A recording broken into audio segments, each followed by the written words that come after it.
down at 76,000. Elam drives it to Jenkins at the goal line.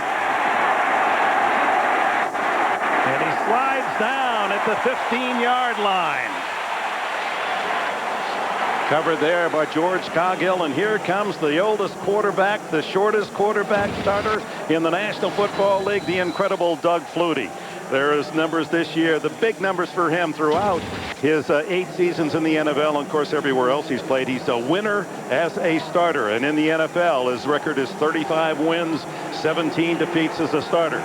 John Butler, the former general manager at Buffalo, acquiring him to be the new quarterback. That's why he came to San Diego. He wasn't going to be a backup. He'd be the starter.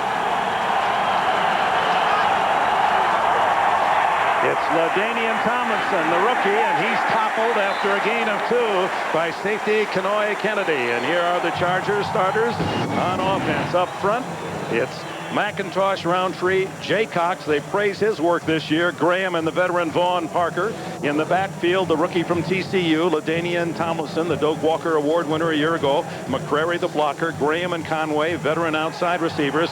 Freddie Jones, one of the top tight ends in the league. Mike Riley in his 3rd season, surviving that 1-15 disaster a year ago. That's McCrary in motion. On 2nd and 8, Flutie's first throw complete in the flat to Steve Hayden. Only the 4th catch of the season for Hayden, a 3rd-year tight end out of South Dakota State. Denard Walker, the tackler for the Broncos, and here are the Denver starters on defense. Washington, McLaughlin, Price, the Pro Bowler, and Pittman up front. The linebackers are Mobley, Wilson, and the veteran Bill Romanowski. And in the defensive secondary, Delta O'Neill with 6 interceptions, Brown and Kennedy at safety, and Denard Walker at the other corner. Mike Shanahan in his 7th year, a couple of Super Bowl wins. This is a very big game for the Broncos at 4-4. Flutie throws, deflected, incomplete. That was a 3rd and 1 pass intended for Jeff Graham. Al Wilson got a mid on it. A simple post pattern here by Jeff Graham. He just makes his soft break to the inside, but that ball from Flutie was high and way back to the inside. That was an impossible catch.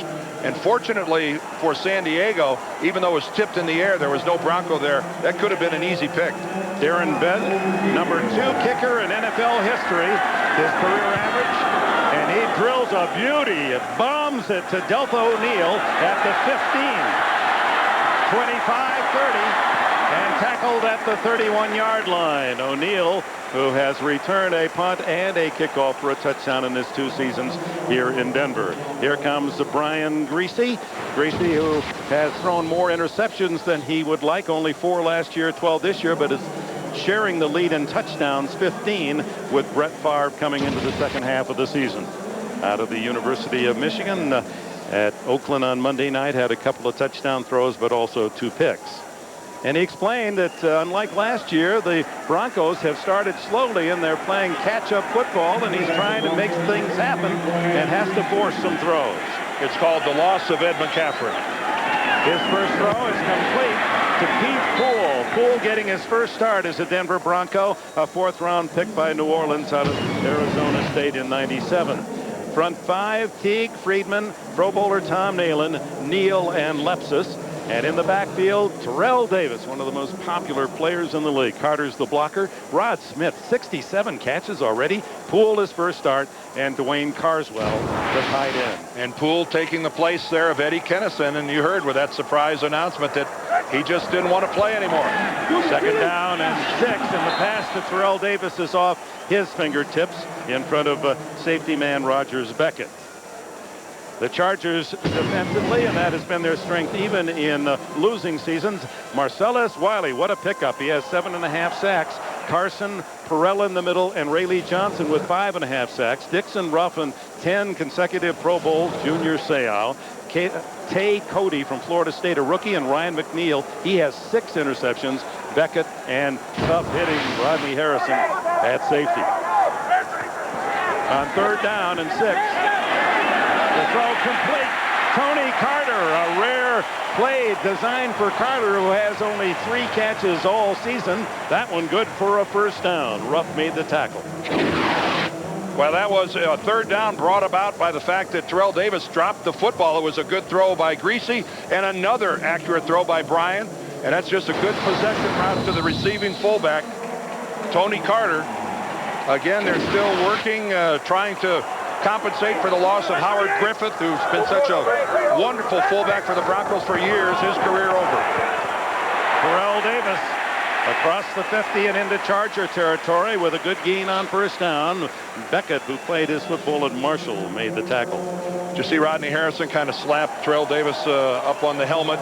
That was a welcome back to Terrell Davis, who was telling us in the Monday night game against Oakland, contrary to what you hear about the Raiders, that a lot of them were saying, welcome back, Terrell. It's great to see you on the field. Lots of pats on the back. It really touched him. He felt he felt that the guys really were glad to see him back. Second and a short 5. Oh, is Davis hammered as he tries the left side as Gerald Dixon at linebacker filled the hole. Now that's what happens after the greetings are over. We're glad you're back, but we're going to hit you as hard as we possibly can. Absolutely nothing there for Terrell Davis. But again, what's key for the Broncos here is that Davis had the arthroscopic surgery on September the 20th, and he seems to have no effects from that surgery whatsoever. He feels good. He's practicing. Doesn't have a lot of swelling. This would be a much-needed addition as Orlando Ruff, you see, heads off the field, the starting middle linebacker for the Chargers. Ruff shaken up on that last play, and the Chargers come in with a defensive back. That was a huge collision right in the middle of the line of scrimmage, and big people bouncing off of big people, and it looks like Orlando a little shaken up. Third down and 5. Alex Molden, the extra cornerback in. Greise wide open. In the flat to the 40 and the 30 goes Scotty Montgomery. And Montgomery had played his college ball at Duke, has his 3rd catch of the entire year. Kennison's gone, but Poole and Montgomery replacing him with 2 big plays already. Well, they catch San Diego in a blitz and some defensive confusion. Rodney Harrison blitzed from the other side of the field. And as you can tell, a defensive blow in coverage. You don't leave anybody that wide open. They had the overload and the blitz coming from the opposite side. And Montgomery must have been startled, Dick, to find himself that wide open. 23-yard play, and the Broncos starting with a strong drive at the 24 of San Diego. Greise over the middle, complete again.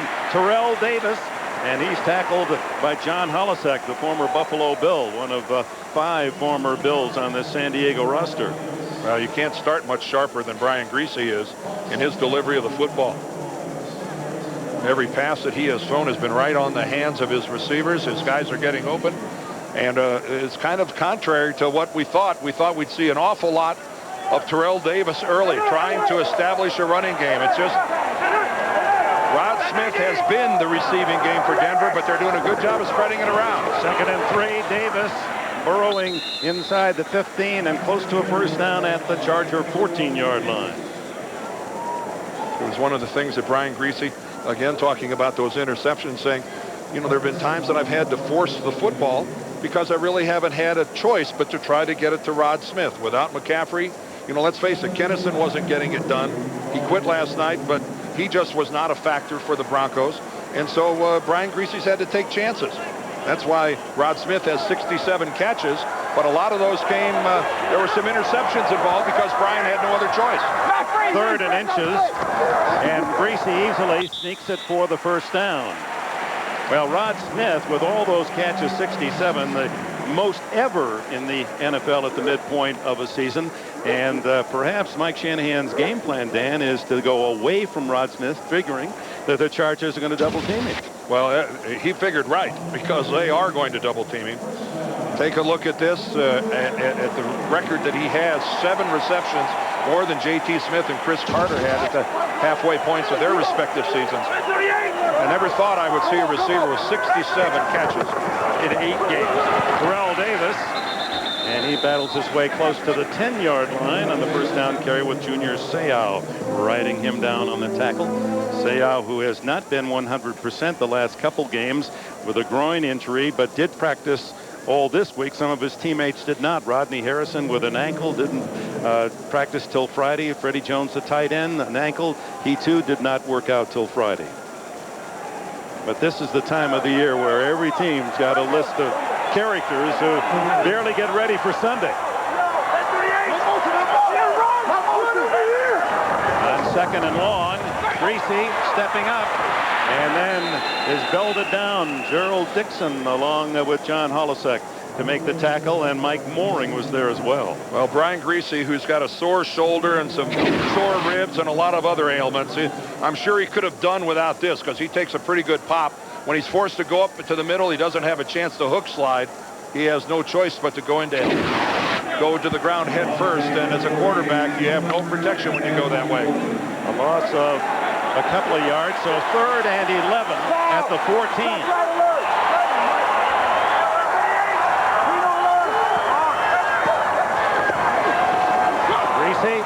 Gets away from pressure. Wiley couldn't get him. Now the throw complete on the sidelines, and breaking a tackle, and finally brought down is Desmond Clark, the 255-pound tight end from Wake Forest. The Chargers had him 5 yards upfield. He almost broke it into the end zone. This was a wonderful job. Marcellus Wiley is the guy who forces Brian Greise out of the pocket. He got around Lepsis, and I didn't think Brian was going to find. Right here, though, go upfield. He makes that decision, Clark does, to go parallel to the line of scrimmage, trying to make the big play, and he comes up a couple yards short. So there's a timeout. Elam about to try a short field goal for the early lead. And welcome back. And the injury is to one of the Chargers' outstanding players, safety man Rodney Harrison. And both teams have left the field for the moment, so that hints of it being a serious injury. Rodney Harrison in attempting to make the tackle. Here he is right here, number 37. You can see he gets a leg caught in an awkward position, and he tries to get up. He starts to get up, but then goes back down. It's really tough. Nothing really looks obvious there, Dick. We'll just have to wait and see, but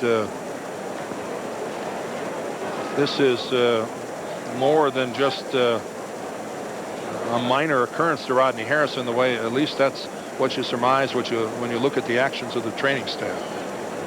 Yeah, both teams leaving the field to go to their respective sidelines. As yet, they're late, certainly getting a stretcher or some other device out there to assist him. He's had a bad ankle, and it's limited, as you mentioned earlier, it's limited his practice time. One of the toughest competitors in the league, and well, in fact, Shanahan himself said he should be considered one of the great safeties in NFL history. That's the admiration that the Denver coach has for Harrison's talent. Well, he's their leading tackler, and as you can see, they're bringing the cart out on the field to take Rodney Harrison into the locker room. He is conscious, and you saw him moving his hands. Let's take another angle. Harrison should come in here from the left. That's him just coming in from behind. His own man gets him. Yeah, he has to awkwardly try to go over some bodies that are down at his feet, and obviously not wanting to put anything on his left foot. Yeah, this is a real shame for the Chargers. Their leading tackler and their leader in the secondary, Rodney Harrison.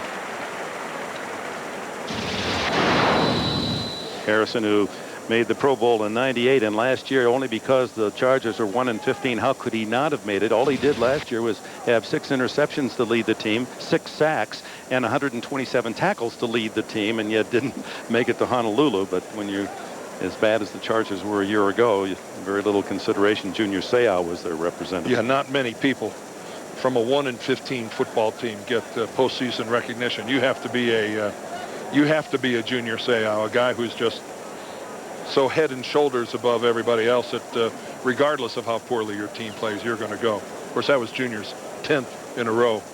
Pretty good run. And Junior, who is so close to Harrison, they certainly are the muscle and the veteran experience and the toughness of that Charger defense that has been outstanding through the years. They were even last year, second in the NFL against the rush, allowed only 3 yards per carry. Baltimore being number 1, and Harrison off to the. And listen to the round of applause. You think these fans here in Denver don't know football? They're acknowledging that even though he plays for the opposition, they still have respect for a player of his caliber. Well, as soon as Bonnie Bernstein can get us an official report, of course, you'll hear the full details. Jason Perry, number 31, will replace Harrison, if you can replace him. And now Elam to try the short field goal, 25 yards. And the Broncos have the early lead, 3-0, with 5:45 remaining in this opening quarter. Distinctively different car lines, the L Series and S Series. Back at Invesco Field at Mile High, as Brian Grease's sharp passing and some key runs by Terrell Davis take the Broncos 62 yards. They settle for the 25-yard field goal, and now Elam to kick to Terrell Fletcher and Ronnie Jenkins. He gets into this one, sending Jenkins into the end zone, where he'll be forced to take the touchback at the 20. First quarter in the Mile High City, and the Broncos with the early lead tonight on CBS. And log on to NFL.com. Vote for the AFC NFC All-Stars to play in the 2002 Pro Bowl. Log your vote. NFL.com. AOL keyword NFL.com. First down from the 20, and it's Tomlinson darting through a hole, and a gain of nearly 9 before Al Wilson can trip him up with an assist to Chester McLaughlin. LaDainian Tomlinson. Boy, that was a good-looking play. Good ball action by Doug Flutie as he makes the fake, and then the counter back the other direction. Norv Turner, of course, the new offensive coordinator for the San Diego Chargers. There's so much new about this football team. New running back, new quarterback, new coordinator, and obviously new results at 5-3. He was the 5th player selected in last year's draft. And he takes it again for a first down across the 30. And talking with him yesterday, the young man, he's 22, has a great smile and a kid's giggle, and yet he is so mature in the way he presents himself.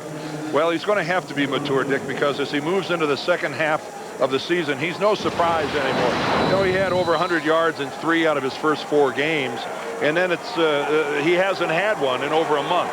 So LaDainian Tomlinson is he's a known commodity now. Guys are gearing up for him. He says those dudes are walking up from safety and getting it.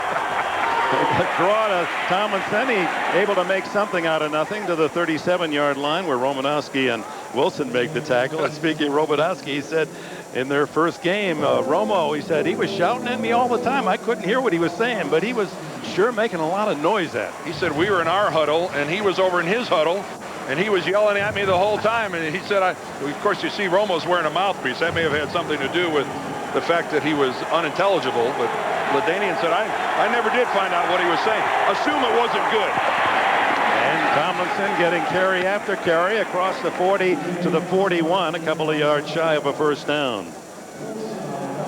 Tomlinson, who leads all the rookie running backs thus far in the NFL, with 651 yards rushing, and is tied with 8 touchdowns for the lead. And Anthony Thomas, the A-train for the Bears, making his presence known after a non-starter early this year. And of course, both of their respective teams having remarkable turnarounds this season. 3rd and 2, Tomlinson, and this has been the problem for the Chargers.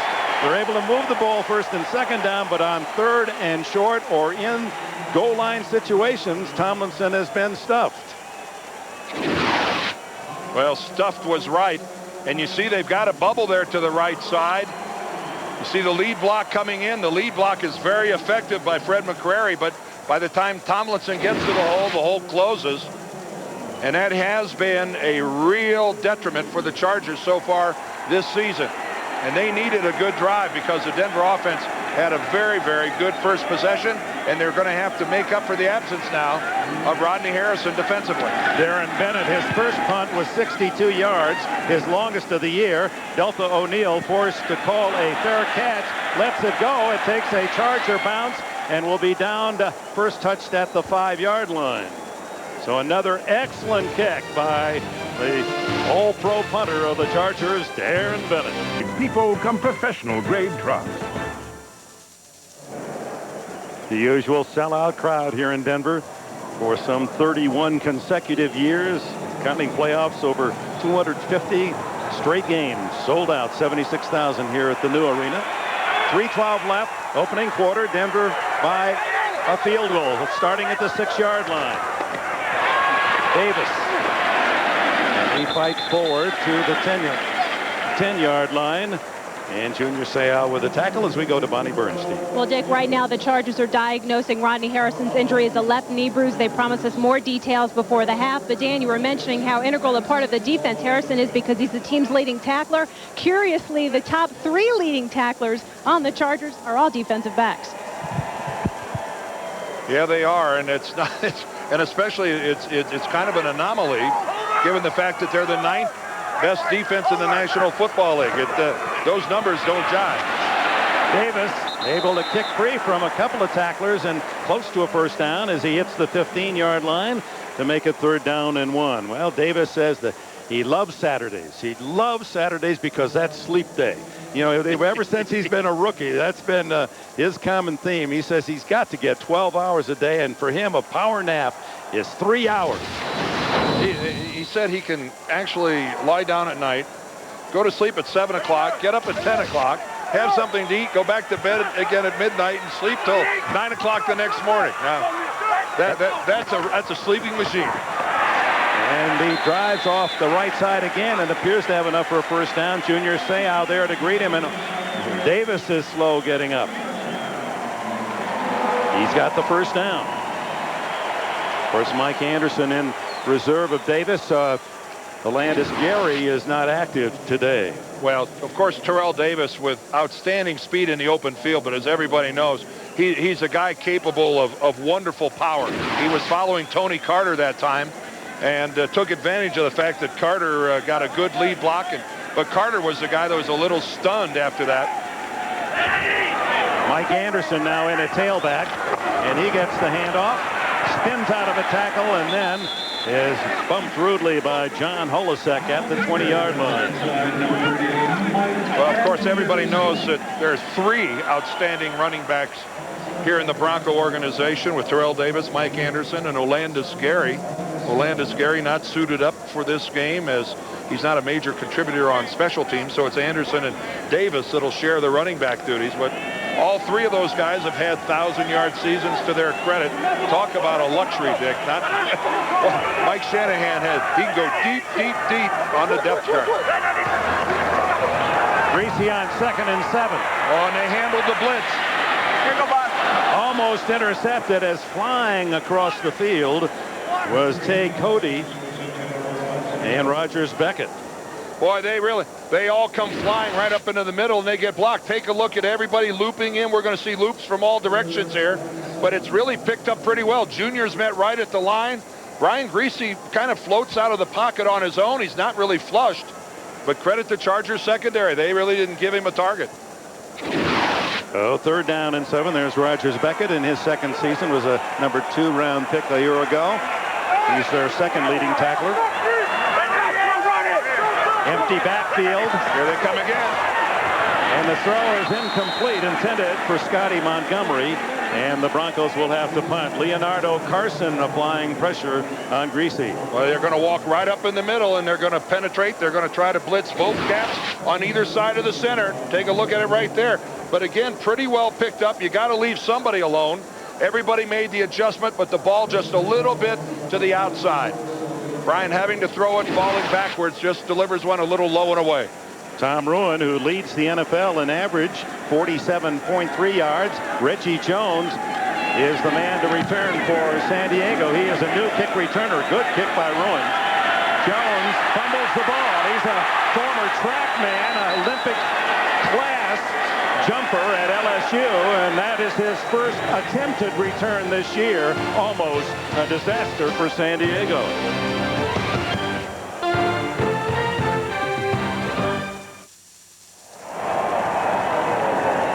Reggie Jones staring into a very bright sky, not directly into the sun, but you'd have to think it's a factor as he's right there and he muffs the punt, has it go right through his arms. And fortunately, nobody from Denver was close enough to scoop it up right away.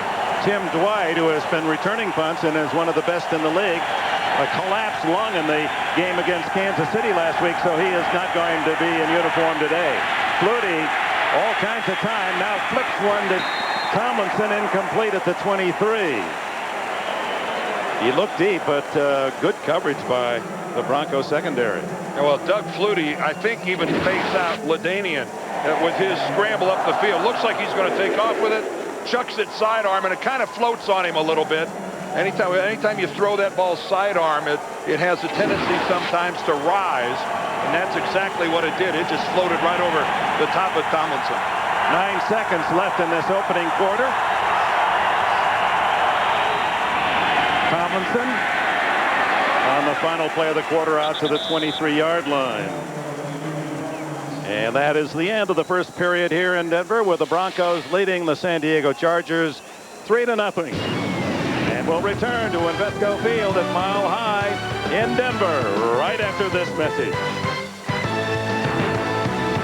Reminder for the best NFL coverage on the net, including expert analysis and live scoreboards. Go to cbs.sportsline.com or AOL keyword CBS Sportsline. First play of the second period, 3rd down and 5. Chargers at their own 23. Flutie, the quick throw, complete at the 33-yard line to Jeff Graham. No, it's Curtis Conway. Conway, who leads the Chargers with his 35th catch of the year. Boy, and this time the Broncos are throwing a little different look. They're going to roll back into a little bit of a zone blitz look. You saw Bertrand Berry get all the way back out into the flat. He's a defensive end, but Doug Flutie with a very sharp strike to Conway. That was into good coverage, but just a pinpoint pass. On first down, into the flat, complete to Reggie Jones. And Jones, only his 3rd catch of the season, as he has become the number 3 receiver, as well as the punt returner for Tim Dwight. He, at LSU, did not play any college football, but was world-class triple jumper, 57 feet, and long jump, 26.5. He probably would have been Olympian had he elected to continue with his track career. Yeah, he's a second-year player in this league, but he's 30. That's an unusual combination. NFL Europe and CFL to learn the trade. On second down, the deep out, incomplete. Jeff Graham was the target. Good coverage from Delta O'Neal. And John Mobley was underneath, forcing Flutie to kind of go over the top on it. This is just strictly zone coverage. You see the help's going to come in from underneath. John Mobley is inside. He forces Doug Flutie. There's Mobley just coming into the picture there. And I think Doug, at the last minute, decided, I'm better off just elevating that baby and throwing it into the bench. What did Flutie tell us yesterday? He's never held the ball so long in his career. Yeah, North Turner likes deeper patterns. He likes deep crossing routes. They like to go vertical. On third down, the quick throw is complete to Jones, but it is short of the first down. Well, it's great to come back to the football, but as a receiver, you got to have some awareness of where you have to catch the football to continue the drive. So and Reggie Jones just ran a pattern that was woefully short. In fact, 3 yards short of the first down. Bennett with 2 solid kicks, 52 and 62 yards. O'Neal stands inside the 15. And the former Australian rule star sends it to the goal line and into the end zone. Broncos will start at their 20-yard line when we come back with a 3-0 lead. Battle here in the AFC West. Back in the Mile High City, and Tuesday on CBS. Don't miss Michael Jackson's 30th anniversary celebration. And Terrell Davis trying to help the Broncos celebrate a much-needed victory today. Gains nearly 6 on first down. Seau was there first.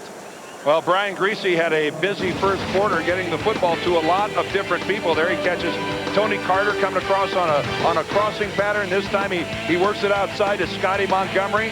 And again, there's Terrell Davis working to the inside, and then on the sideline, he finds Desmond Clark. Interestingly enough, the leading receiver in the NFL, that guy right there, not a catch. On second down and a short 5, Terrell Davis picks up 7 yards before John Perella can traverse and make the tackle. And that is the Terrell Davis of old. Well, it's Terrell Davis of old, Dick, operating behind outstanding blocking. And Rod Smith, you see him get the block on Junior Seau? He pinned Seau to the inside and actually got that play started. Then Lepsis was able to come around the corner. Rod Smith, such a complete football player, a good, outstanding blocker, and isn't it wonderful to see Terrell Davis back? He'll never be exactly what he was, but it looks good enough for now. 31 yards so far. Greise plenty of time and throws incomplete. It was intended for Keith Poole, but Ryan McNeil, and they're respecting McNeil, although he was isolated on man coverage. He has 6 interceptions. He's tied for the NFL league with Deltha O'Neal of these Broncos and Doug Evans of Carolina, and working on the all-time San Diego record of 9, which happens to be held by another McNeil. Remember, you old-timers, Charlie McNeil, back in 1961, had 9 picks.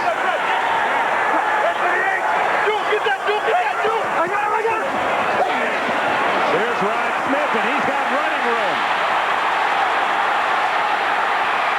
He may go all the way. Oh, he trips up and goes down at the 36-yard line. John Perella was able to hustle back and get a hand on him. What a play by a defensive tackle to get downfield and save a touchdown. That's exactly what John... First of all, it's a blitz.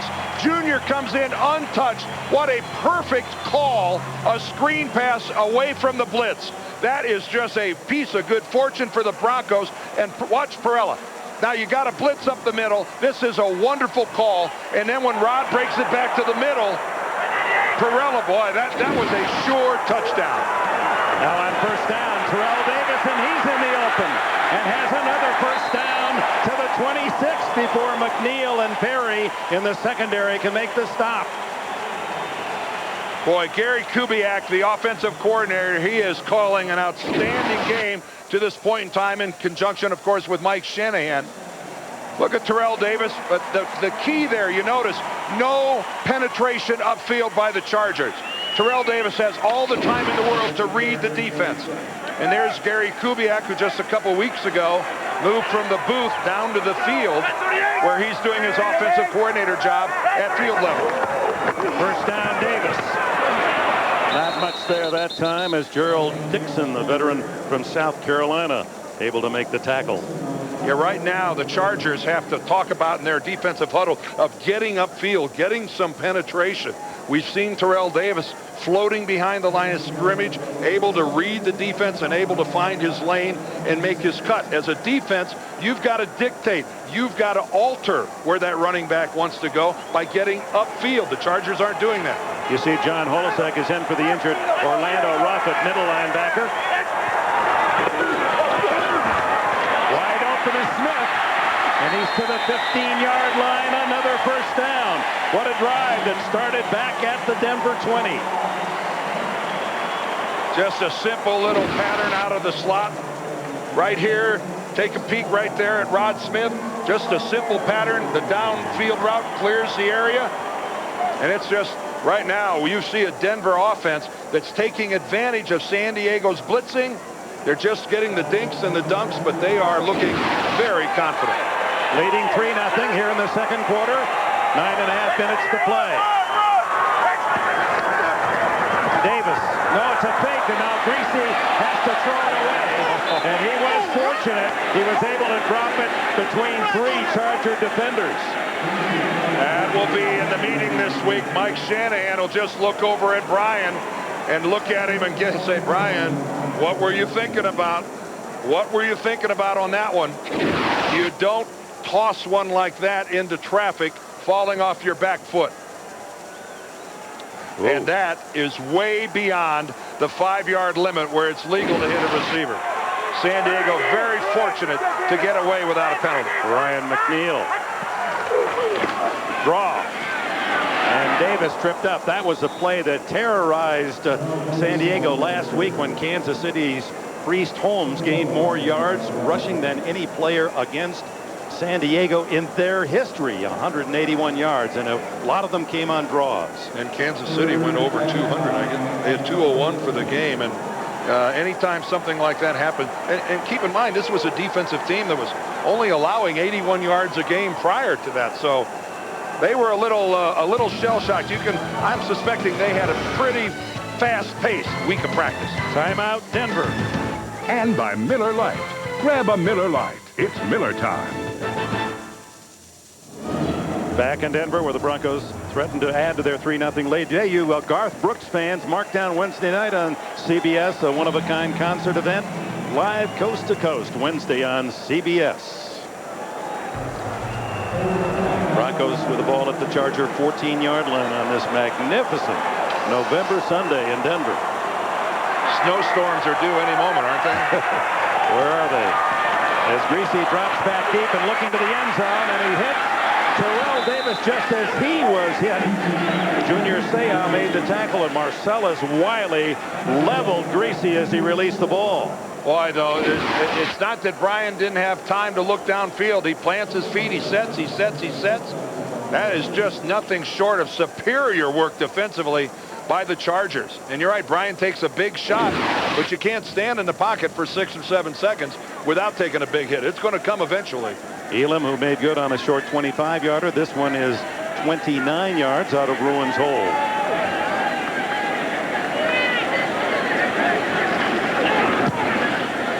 And he's 2 for 2. A couple of field goals for the Broncos, and Mike Shanahan's team has a 6-0 advantage.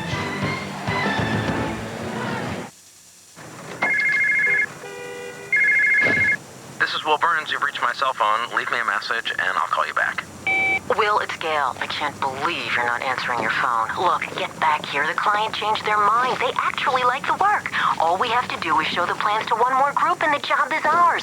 Call me before it's too late. With ordinary cell phones, you leave messages. But with Nextel Direct Connect, the digital two-way radio, you get right through. Morning. How'd you sleep? Good. I slept great. Must be that fresh mountain air, you know? Nothing like it.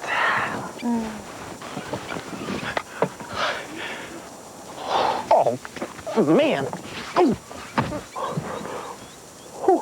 Introducing the Jetta wagon, with room for 70 cubic feet of anything. The great outdoors. Tonight, I ask you to take my sin and the sins of my family into your merciful heart. Anthony Soprano, we have a warrant to search your house. You just can't see me happy. It's over months ago. Yeah, they're no different than yours. I'm a new movie.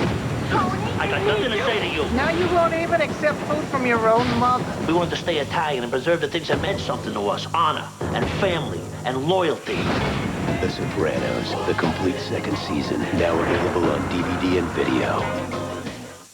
Access NFL.com now on America Online. Get live game day coverage and real-time stats at AOL keyword NFL.com.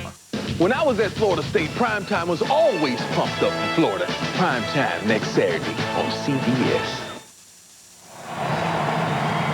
Follow all of the games on NFL.com, and after the games get in-depth analysis, recaps from the experts only at NFL.com or AOL keyword NFL.com.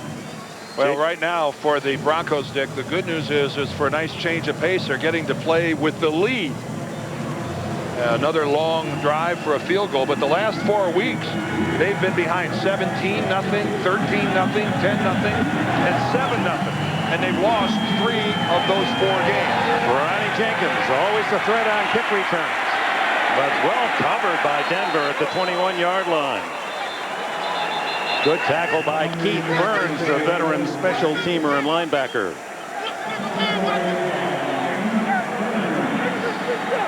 Insured San Diego Charger on the play. As you look at Burns covering the kick.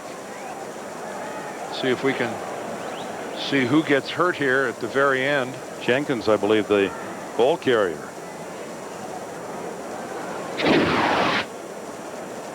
And they're already without Tim Dwight, their punt returner, and Jenkins, who has been spectacular at times on kick returns. Touchdown last year. He's had a touchdown against Denver on a kickoff return this year, and he's down.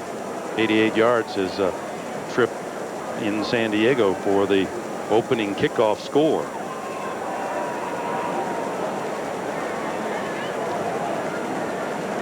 So Mike Riley, the injury news certainly has not been kind in this first half. Again, one more time, let's look at Jenkins, the ball carrier.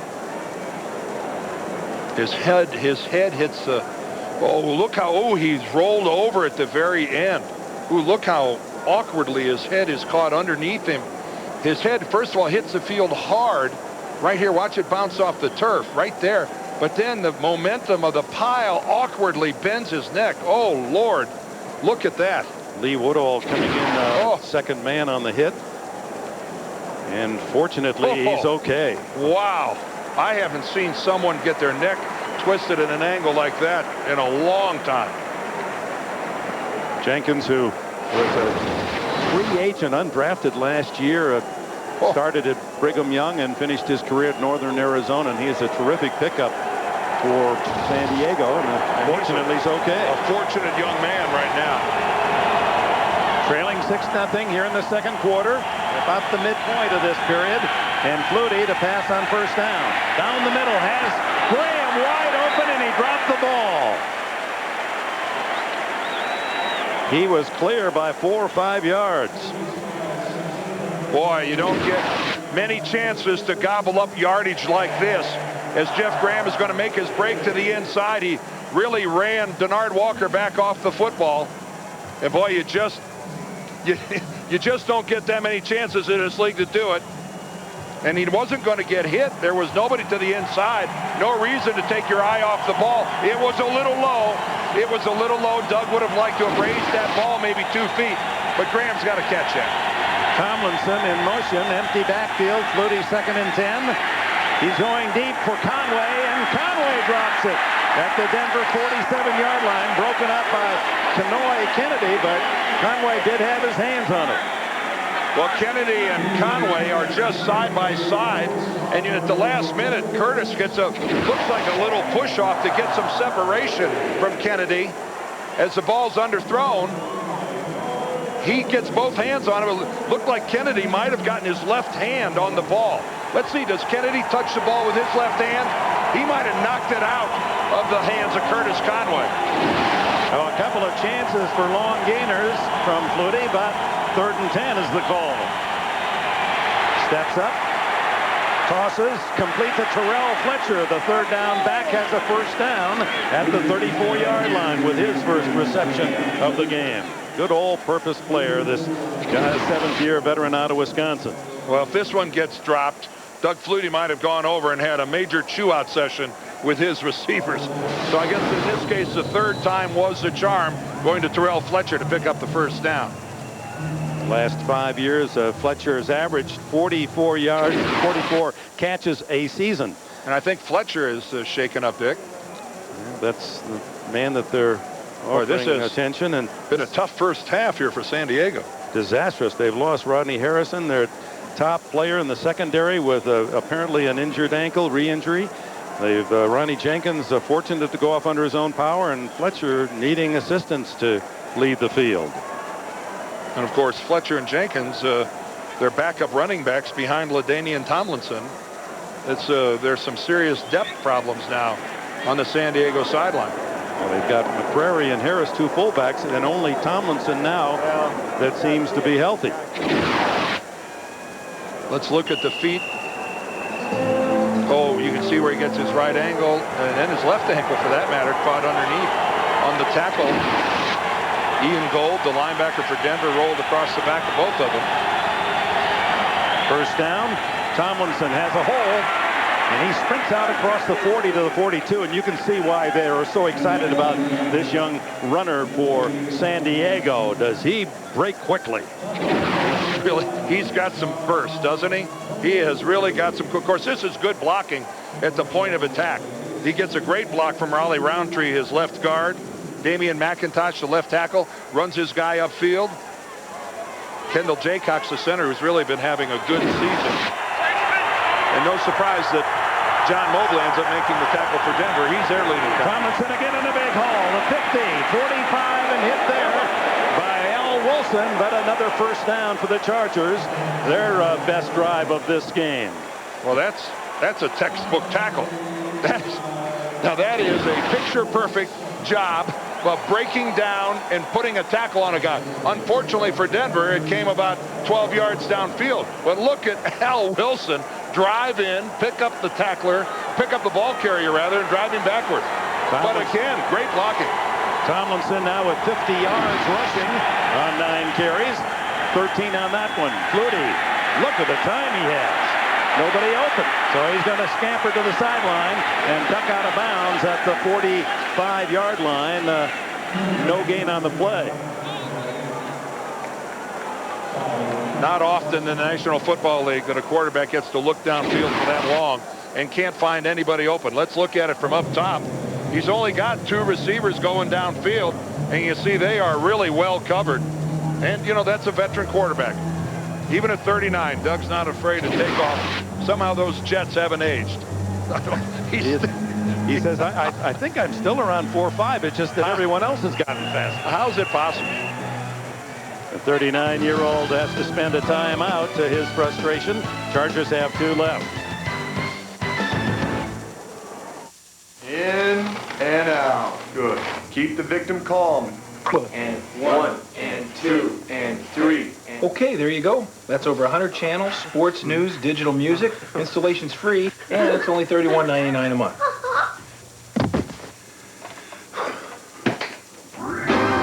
Just $31.99 a month gets you over 100 channels of DirecTV programming. Right now with free professional installation. So it was the digital music that... Yeah. Tell me, when will you be mine? Tell me quando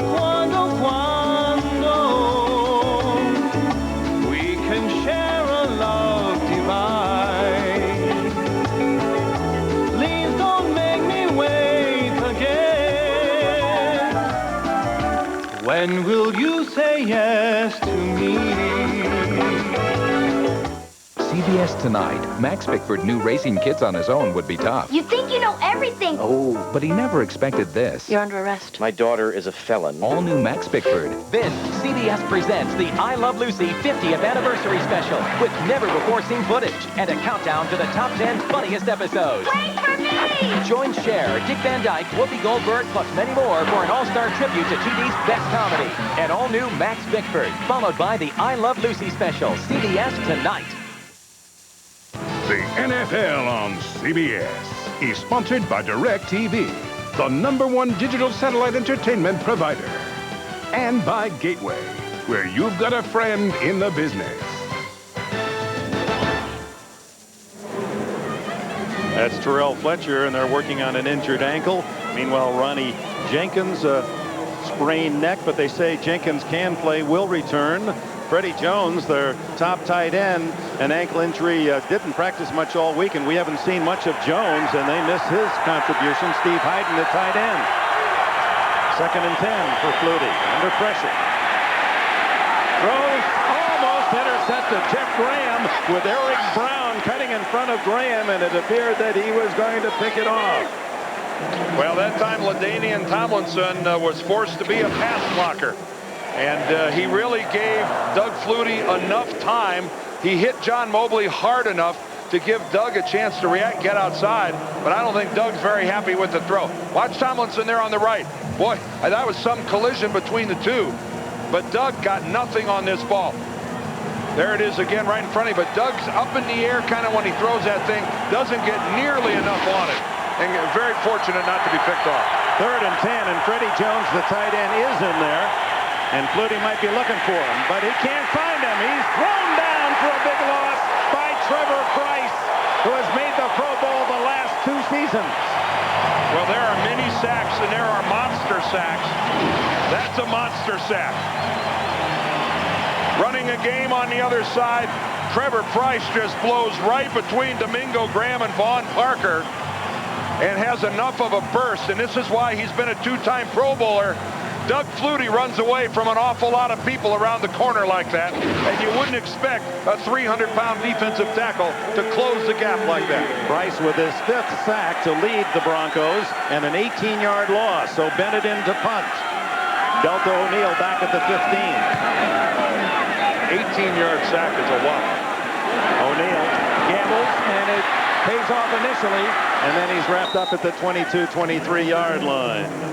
Tackle made by number 53, Dion Humphrey of the Chargers. 48-yard punt, 8 on the return, and Terrell Fletcher being held back to the Charger locker room. They've had a rash of sprained ankles. LaDainian Tomlinson didn't practice this past week much with a bad ankle. He was in a boot when I saw him Thursday at the San Diego practice. CBS Thursday, old alliances shattered. Survivor game rocked. Now the competition intensifies. All new Survivor Africa Thursday on CBS.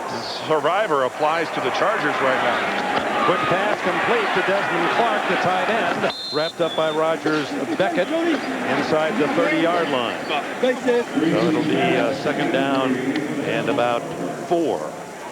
Patrick Hape is doing the blocking duties in the backfield at times now with Tony Carter. He went off for Denver in the first quarter. Mike Shanahan saying that he'll use a lot of one wide receiver, Rod Smith, and 3 tight ends. That's Dwayne Carswell, a tight end in motion. Davis running right behind that block, has a first down at the 34. Gerald Dixon makes the tackle. 3:47 left. First half, Denver leads by a pair of field goals. But this is what Mike Shanahan really wanted to see this week. He wanted to see Terrell Davis, and he wanted to see power football. Great blocking out front that time by Lenny Friedman. Dre Teague, the left tackle. That's time when you've got the San Diego guys making their initial contact 4 and 5 yards downfield, that's because there's a wonderful surge at the point of attack by the offensive line. Rod Smith in motion. And then they throw back behind him in the flat to Davis. Couple of clever moves, and he's to the 44 near another first down before rookie Tay Cody can make the stop. Well, so disappointing for Terrell Davis. You know, he ran for over 100 yards in that opener against the Giants, and then he hurt his knee. And he was telling us, I'm just so tired of rehabbing. I'm so tired of always being in the training room, of constantly having to get here early to work on this and work on that. It's so enlightening and so refreshing for him to be back. He's had an anvil taken off of his back. 12th game in the last 42 for Davis. He called it a rehab marathon. Greise underneath the chest. A wide open Chris Cole was crossing. Cole seeing more duty. Again, if you joined us late, Eddie Kennison, who had been starting in place of the injured Ed McCaffrey. McCaffrey breaking a leg in the opener against the Giants, and Kennison last night announcing that he just didn't have the heart to continue to play. So we're seeing some less familiar names on the receiving end of greasy passes today. And let's be serious, that's something you don't see very often. A guy who's a starter for a team walking in at the midpoint of the season saying, especially the night before a game, talk about walking out on your teammates. That's it doesn't get much worse than that. Davis trying the right side. No, this is Mike Anderson, who gets a call with Davis being given a breather, and he's out to the 50-yard line and almost 6 yards on that carry. You know, you don't want to be too harsh on Eddie Kennison, Dick, but if you're going to quit in the middle of the season, quit on Monday, so the team can at least have somebody take all the reps during the week. Absolutely. He's a starting receiver. He takes all the reps during practice all week long, and then on Saturday night takes a hike. There's Ed McCaffrey. How they miss him. Don't they miss that talent? 2-minute warning, first half. Dominated the game, possession time, yet they lead only 6-0. Yeah, well, and the one big plus for Denver has to be that they were so disappointed in the play of their defense against the Raiders. Right. And Mike Shanahan said, I'm going to be more involved. And they have seen a very strong defensive performance here in the first half. They've got another chance to score here before we get to the halftime. So all in all, you'd have to say Denver's got to be pretty pleased with where they are right now. Shanahan said, I'm not going to call the defenses, but I want to suggest things that would give my offense trouble. It should be troublesome to their opponents. at the 50-yard line. Greise to throw. And wide open is the tight end, Desmond Clark. And Clark, who was a wide receiver at Wake Forest, a big wide receiver to be sure, at 225 pounds, and set the Wake Forest record, 216 catches. And they saw things in Clark as he makes this catch that they found in Shannon Sharpe. And he's added 30 pounds, so he's quite a target. Well, and even to be, let's face it, every tight end who plays in Denver for the next 20 years is going to be playing in the shadow of what Shannon Sharpe accomplished here. But Desmond Clark, he's a player. Sorry, he was third in tight end catches so far this year behind Sharpe, who leads, and Tony Gonzalez. So that's elite company. Denver will spend its second timeout to stop the clock. 1:21 remaining before the intermission. Again in this National Football League on this Sunday, and you'll get all the news on the Nextel halftime report from Jim, Mike, Randy, and Jerry. All the scores and highlights of the first game, the latest NFL news, plus a CBS News update. America fights back. I don't want to talk about a no-hitter or something, Dick, and jinx it, but we haven't had a penalty yet in this game. No wonder it seems fast-paced. Greise looking deep, throws down the middle, wide open Smith. And he has a first down inside the Charger 20-yard line. Rogers Beckett finally secured the tackle. And Greise is going to call another timeout, and that will be the third and last for Denver. That's a strange time to take a timeout. Why would he? He had plenty of time to get up to the football. And did he get hit as he delivered the ball? Well, somewhat, but as John Perella put the pressure on. I guess figuring that he was on the ground, the amount of time it would take me to get down there, that I'll go ahead and take it now. But it's just always nice to have that one timeout in the bank in case you have to get your field goal team out onto the field, which is, of course, what Denver has had to do so far. But I'm sure Brian is thinking nothing but touchdown right now. Then on the other side of the field, you mentioned John Perella's Hussa tackle that saved a touchdown early, or the veteran from Nebraska was Cornhusker Hall of Famer in the offseason. And of course last year his father, they owned a couple of car dealerships back in Grand Island, Nebraska. His father was murdered. They still haven't found any clues to why that all happened, and played with a heavy heart all last year. But he is the real interior spirit of this San Diego team.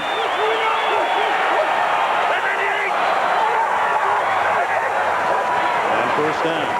Greise, good protection to the end zone. Desmond Clark. Well thrown by Greise. They beat Rodney Harrison's replacement, Jason Perry. Yeah, Perry gets locked up on single coverage on Clark. And Brian Greise just throws an absolute strike. This was Kurt Schilling putting one on the outside corner. What a throw by Brian Greise. And finally, Denver, who's had a number of good drives this game, finally has a drive end up with a touchdown. 18 yards scoring pass. Greise's 16th TD throw of the year as Elam adds the extra point, and the Bronco fans celebrate a 13-0 lead. It was Clark's third touchdown catch of the season. And another Charger being wheeled off the field as Alex Molden, a former starting cornerback, is hurt. Watch this throw by Brian Greise. I mean, that is just perfect. Yeah, Clark made a good run at a pattern. He got the contact with Perry, broke to the outside, but look at him just drop that in on the outstretched palms of Desmond Clark. Boy, that is a difficult throw. Just look at that. Perfection. And Brian Greise, his dad Bob, is here enjoying his son's performance. I was asking Bob before the game. I said, Bob, is it getting any easier? Because I know how I am whenever I watch any of my kids do something athletically. My stomach just grinds away. You know, we're talking about maybe some high school basketball or something. Watching your son play quarterback in the NFL, I don't know how Bob Greise doesn't have ulcers. But yet he said, you know what, I have so much confidence in him. He's in command of what he's doing. I'm getting a lot better. Now with all the injuries, San Diego trailing 13-0. They have two timeouts in 67 seconds, but their kick return tandem, two men who haven't returned a kick this year, Trevor Gaylor and Reggie Jones, are back, as Fletcher Tim Dwight and Ronnie Jenkins, their top 3 return men, are all injured. Well, you know it's tough enough coming to Denver, playing in one of the most hostile home field advantages in all of sport. And it's tough enough, much less without having all the physical problems that San Diego's had. Reggie Jones doesn't make it to the 20-yard line. Good coverage again with veteran Lee Woodall, the former 49er, there on the hit. Coming up on the Nextel halftime report, Jim, Mike, Randy, Jerry have all the action, all the scores, all the news for you, plus a CBS News Update, America Fights Back. Now, let's see what Doug Flutie can do with a minute 3 seconds remaining in the half. Is Greise already doing his homework for the next time? Yeah, this is a tough call for an offensive coordinator. Norv, I'm sure, is, you know, do you take chances and maybe get a score here in the last minute and 3 seconds? You sure don't want to make a mistake and turn it over in your own end of the field. Tomlinson and the rookie. Yeah, it's a little more conservative. Gain of 1. He has 51 yards rushing in the half. Kavika Pittman in on the stops. That Flutie hurrying them along. There's Norv Turner, 7 years the head coach at Washington, joined the Chargers this year. Flutie, the quick throw outside, incomplete. Curtis Conway was the intended target. Now to me, Dick, that's a pattern. What's the use in throwing that football? That's a pass that, if it goes awry just a little bit, can be intercepted and run back for a touchdown. What good is a 4-yard pickup going to do you? To me, that's a lot of risk with very little reward. Stops the clock. 40 seconds left. 3rd and 9. Turner, who likes to use a lot of play action so that his receivers can get deep. Out of the shotgun, Flutie, 4 wide receivers.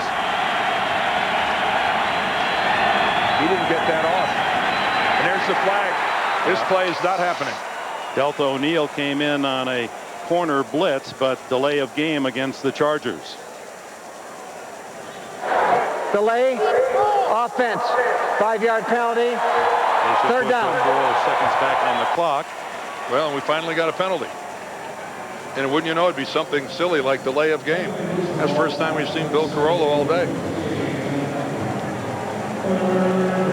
I like that. I do too. Well, and it's been a well-played, hard-hitting, clean game. First penalty of the game right there, a 5-yarder. So 3rd and 15, the challenge for Flutie, deep in his own end at the 15-yard line. Widespread defense. Flutie throws underneath. Intercepted. It's John Mobley to the 3-yard line. Boy, oh boy, oh boy. Tomlinson saved the touchdown, but the worst of fears for San Diego as the Broncos take advantage of a Flutie throw. I mean, you got to be either fish or foul, Dick. Are you really going to make a real attempt to go down the field and get some points, or are you just killing time? Doug threw it way behind Tomlinson. Tomlinson was open, but Doug delivers a football way behind, right to John Mobley. But you either got to make a wholehearted attempt to go down the field and get some points, or just sit on the ball and run out the clock. San Diego seemed to be caught in that no man's land where they were doing neither one, and now they're liable to pay big time for it. No timeout for Greise, so he's going to throw, and he gets a quick touchdown to Dwayne Carswell. Oh, my.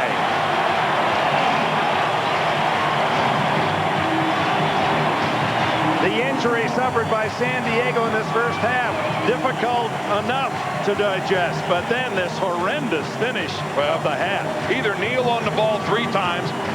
Denver has no timeouts. They couldn't have stopped the clock. If you're content to go in down 13-0, then just run out the clock and go. Or try to make something happen downfield to get down into scoring position. But the Chargers just kind of, I can't tell what they were doing. They didn't seem to be in a hurry to go anywhere, and they made the big mistake that has broken their back. You almost wonder, Dan, with Flutie suffering the concussion last week, even though he said he felt well since Wednesday, if the decision-making is as sharp as it normally would be. Well, that's speculative. You raise a point, Dick, that he did have the concussion last week. Regardless, it was a monstrous mistake that Denver, like all good football teams made them pay for and made them pay quick. Well, Doug knows, yeah, that's on my shoulders. He had a rough first half against Kansas City last week, and then after the concussion, Drew Brees, the rookie from Purdue, came on and led the Chargers to 4 scoring drives and a 2019 lead. But Chiefs were able to win it in the final minutes of the 4th quarter. So Flutie, although we've seen Doug throw the ball well, you know, he threw a perfect strike downfield that would have been a good 30-yard gain, but Graham dropped it. We saw him throw another strike that was mishandled. So, but 5 of 13, you got to look at that. And Mike Riley, I'm sure when he goes into halftime, man, we're not trying to stir the quarterback pot, but we'll see. Reggie Jones with the kickoff, and he's met at the 20-yard line and embraces the ball with 22 seconds remaining in the half. Lee Woodall another tackle on special teams. And looking ahead to next Sunday beginning at noon Eastern, NFL on CBS features regional excitement. Jets take on the Dolphins, Colts meet the Saints, or these Chargers will meet the first place Raiders. Check your local listings beginning with Jim, Jerry, Randy, Mike, Marcus, Leslie, and Dion on the NFL Today. And what a job Marcus Allen did you on NFL Today. His interview with Emmitt Smith and Barry Sanders, that was terrific. I hated for it to end. Terrific stuff. Tomlinson on the draw, picking up a lot of cosmetic yardage here at the end of the half, out to the 43-yard line with 15 seconds left, and San Diego will spend a timeout. 20-0 Broncos. First half, give him 50 for the year. As Mike Riley looks on, Greise, the quickest of any Denver quarterback ever, and that includes John Elway, to 50 touchdown passes. Meanwhile, Tomlinson, with that last run of 22, the rookie has 73 yards in the first half for San Diego, and he is the receiver of the Flutie pass, looking for running room, and he's gathered up by 3 Broncos at the 48-yard line. I'll say this about Brian Greise. He inherited a little better football team than John Elway did when John Elway came here in 1983. That's for certain. Well, we have seen just so many injuries for San Diego. It's like a triage unit in their locker room, I suspect. Rodney Harrison ends up leaving. Of course, he's their leading tackler, and along with Junior Seau, one of their defensive leaders. There goes Terrell Fletcher, and Ronnie Jenkins also has to go in with getting his neck twisted around. That's Alex Molden as he goes in on the cart. That's just the 4 we know. Jeff Graham has been limping. Freddie Jones came into the game with a bad ankle. Tomlinson has run remarkably well, considering he was in a boot to protect his sprained ankle Thursday and didn't practice all the early week. There are the known injuries. Well, Doug's either got to run the fastest 15-yard sideline pattern that's ever been run in 7 seconds, or he's got to launch one to the end zone. I'm suspecting that this thing's headed for the end zone. They go triple right. Now he's got to throw the ball 55 yards. He does. Into the crowd and tipped away incomplete.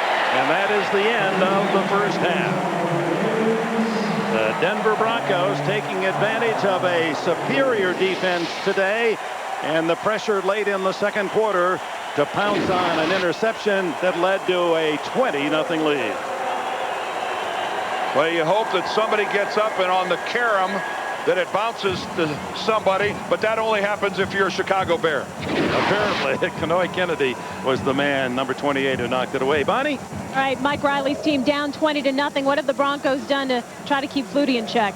Well, you know what? We just haven't converted enough third downs. And the other thing is our defense hasn't gotten them off the field, so we've got no rhythm on offense, Bonnie. All right, Coach, thanks. A likable Mike Riley, who played his football at Alabama for Bear Bryant, left-handed quarterback, but he was quickly a defensive back when Bear saw him throw, as he admits. And that is the end of the first 30 minutes here in Denver, with the Broncos leading 20-0.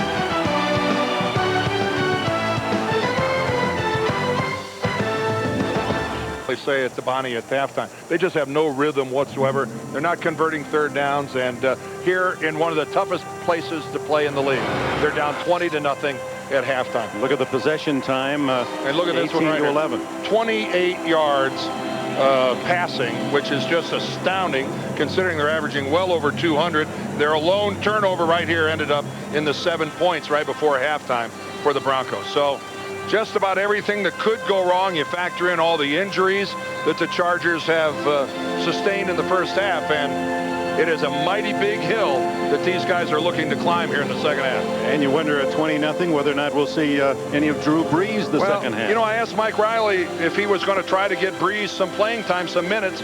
He said no. Doug Flutie is our quarterback. It's not a situation where I'm going to try to give him playing time. Now, you know, I didn't ask him what about a game that got completely out of hand. That might change it. Wade Ritchie with a kickoff. First time he's been on the field today, and Chris Cole brings it out across the 20-yard line as the Broncos have it first here to start the second half. What'd you learn at halftime, Bonnie? All right, Dick, pardon me for looking down at my notes, but it's like a hospital room in the Chargers locker room. Rodney Harrison, most importantly, is out. The diagnosis right now is sprained MCL, although further testing is required. Ronnie Jenkins, we initially said he was going to come back. A neck injury, though, that's going to keep him out. However, running back Terrell Fletcher will be coming back in. Alex Molden out with an ankle. All right, thank you, Bonnie. First down for Greise and the Broncos, who had some nice long drives using Terrell Davis in the first half. And here he comes on the first carry of the second half out to the 31-yard line and a gain of 8. Boy, how encouraging this has to be for everybody who admires the class of Terrell Davis, but a Bronco follower. I mean, you can see that he's getting into the flow. Look at always great shoulder pad level. He's a little high there, but then when he got to take a look how he gets down. This Terrell Davis is, you know, I don't know that he'll ever be able to come back to where he was prior to the injury in 98, Dick, but 99 rather. But wow, he sure looks good. Hit in the backfield this time as Junior Seau shot the gap and dropped Davis for a rare loss at the 29. Of course, a lot has been this San Diego defense with Junior Seau, shredded last week, and they've responded fairly well, but you know, they're just getting no help from their offense this week. This is when it's a tough time to be a defensive player, because you're already down by 20. You're playing here in Denver, and you know that your offense has done absolutely zip to help you out. Third down 4. Greise on the roll. Quick throw incomplete, intended for Rod Smith.